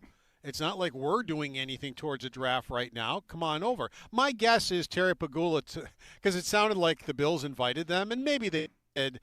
I probably think Terry Pegula called up Russ Brandon. Are you kidding me? Did I just say that? Brandon Beane, and said, the Sabres are coming. Clear out. That's probably the way it went, since he owns both teams. But that's why. It's just a state of the. It's like, why not use it? Bigger Instead space. Of being cramped up, getting cramped in the arena. You have better equipment, better everything, better way to put up a draft board. Everything is state of the art. So that's why they're doing it here. Okay. Yeah. And they did do it here last year also, and probably will continue as long as the draft is done this way. It's just so weird that the draft is in their building and they're not at it. Like, it's just, I understand why all the teams aren't at it, but when it's in your building and like you're just half an hour away, whatever. Just Well, last funny. year was in Los Angeles, and they were here still. That's different. To me, it's a little different, but it's not a problem or anything. Okay, so pick 4, Paul. What are you hoping for the Sabres' sake? I think the best thing for the Sabres is to get a big trade, a blockbuster trade that gets you a first line, maybe or a top 6 forward. They desperately need it, as I mentioned to you earlier. As of today, the date today, they are significantly worse than they were before. That's because they traded who some people would say is their best forward and probably their third best defenseman, who is still very, very good, who's trying to be somebody's best defenseman. And they've basically replaced them with guys who are just kind of trying to make it type of a thing and maybe have some upside. So they need to make a splash if they want to continue to try to get better or at least get to where they were last year. They've got some work to do, but there's plenty of time to do that work. It's only June right now, and they loaded up with some good ammunition to be able to try to get that done. So we'll see what Kekalainen is able to do to try to get this team back to where it was and get it ahead of where it was. If they can't or don't make a trade with that 4th pick, McKenna is going to be 1. Stenberg is probably going to be 2. Maybe Malhotra 3. His father is the coach of the team at 3, Vancouver. There's defenseman Chase Reed, center Viggo Bjork. You know, there's certain ways, of course, like any draft, that it can go. Do you think there's, for you, a best-case scenario if they keep the pick? I know they're interested in Bjork. That's who I would think is better for them. All right. Because they, as I mentioned earlier, they've got Mertka, they got Kleber, they've got some young defensemen. They don't have as many young forwards, and one of their young forwards they just traded a few hours ago. Now, I don't know if he was going to be an NHLer. It was very iffy if he was going to be able to be an NHLer, but it was possible. So I think, considering, even though he's a small forward, they have drafted bigger guys. So they're no longer like Team Munchkin like they used to be under Kevin Adams when Kevin Adams first took over and realized he had to start drafting bigger players. They have done that. So I'm not real concerned that this kid is smaller, but I think I would go for the forward if I had even though it's the best defenseman and a guy who has the opportunity to maybe be a number 1 pair defenseman. It's like, well, you're not going to be a number 1 pair on this team because Samuelson and Dahlin are still young and they're signed forever, and they're going to be a number 1 pair for a while to come. Well, time to get comfortable. Get away from the rubble, Paul. Get in there. Yeah. Get out of the rubble. Stop being sad and looking at the rubble here. And in with the rabble. Does that work? All right. Well, here's to a great weekend, Paul. Thanks for your time today. No problem. Take care. Paul Hamilton on the West Her Hotline. His appearances on WGR brought to you by Raylax Honda. Raylax, we got this. I'm looking at that picture. Maybe you see it from Paul's Twitter. Nothing about it touches me sentimentally. It's a big old building. Should it? I almost thought to ask Paul, just go take something. If you can get in there, just go take a piece of a brick or something like that. But then what would you do with it? This is a brick from, hey, thanks for coming over. This is a brick from the press box of the stadium. Oh. I don't know. So, sometimes I will get sentimental about places that go away, but I don't know. I've seen all these pictures from the Bills and have been not as moved as I thought I might be. Whatever. NHL draft coverage on WGR today. We get going with the first round at 7. We've got Paul out there. We've got guys at the arena. It's all happening. I'll have my final thoughts on tonight after a break. This is Mike Schopp on WGR.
Radiohead to wrap us up today. Let's go. You're welcome. There's like 3 bands I could identify that aren't yacht rock. So I knew this about you. I think that's probably why I picked it. So I just put some of these in a little while ago, so I'm glad to get some use. The song is called Where It Ends and You Begin. That's right. Where I End and You Begin. Where I End and You Begin. Hail to the Thief. That's right. Look at me. Bulldog's not even here to marvel at my being close on the name of a song. My favorite band. I shouldn't have even corrected you. That's my no, mistake. You shouldn't. No. You don't know me that well then. Always correct me. Fair enough. So we don't have a Sabres trade. We've got the 4th pick, and they will soon be on the clock. The draft, the ceremonies anyway, get going at 7, and it's 3 minutes. So we're guessing at the time of their selection. I feel like 7:30 is probably a pretty good guess, if not a little late, if they're true to 3 minutes. Boston is trading for J.J. Peterka from Utah and also reportedly adding Kevin Adams to their front office. How about that? Not sure in what capacity. Elliot Friedman had it that he's joining the Bruins front office. Marco Sturm, the Bruins coach, I saw from Greg Wyshynski, I believe, is the only German-born coach in the NHL. Peterka is German, and I guess didn't mesh with the coaching in Utah. I'm not really with Paul on how disastrous an idea it was to trade for Peterka. There's a lot of value in that player, but it didn't work out, obviously, in Utah for his to be gone 1 year later. We've got the arena papered, hosts everywhere, on the floor. One of these, or 2, maybe, these prospects will get picked tonight and then not have to get on a plane because they're going to be already in Buffalo, and they're going to want to go, well, where are the Sabres? They're at the stadium. They're 30 miles away out in Orchard Park. It's weird to me. It's undoubtedly bigger and nicer, but like you could be in your office, you know. You could be in the room where you have all your meetings already. Anyway, here's to a great night and weekend. Can't wait to see what the Sabres come up with in what now is just a few minutes away. I'm Mike Schopp. Thanks for listening today. Back Monday with Bulldog. Enjoy the draft. This is WGR. For more comfort.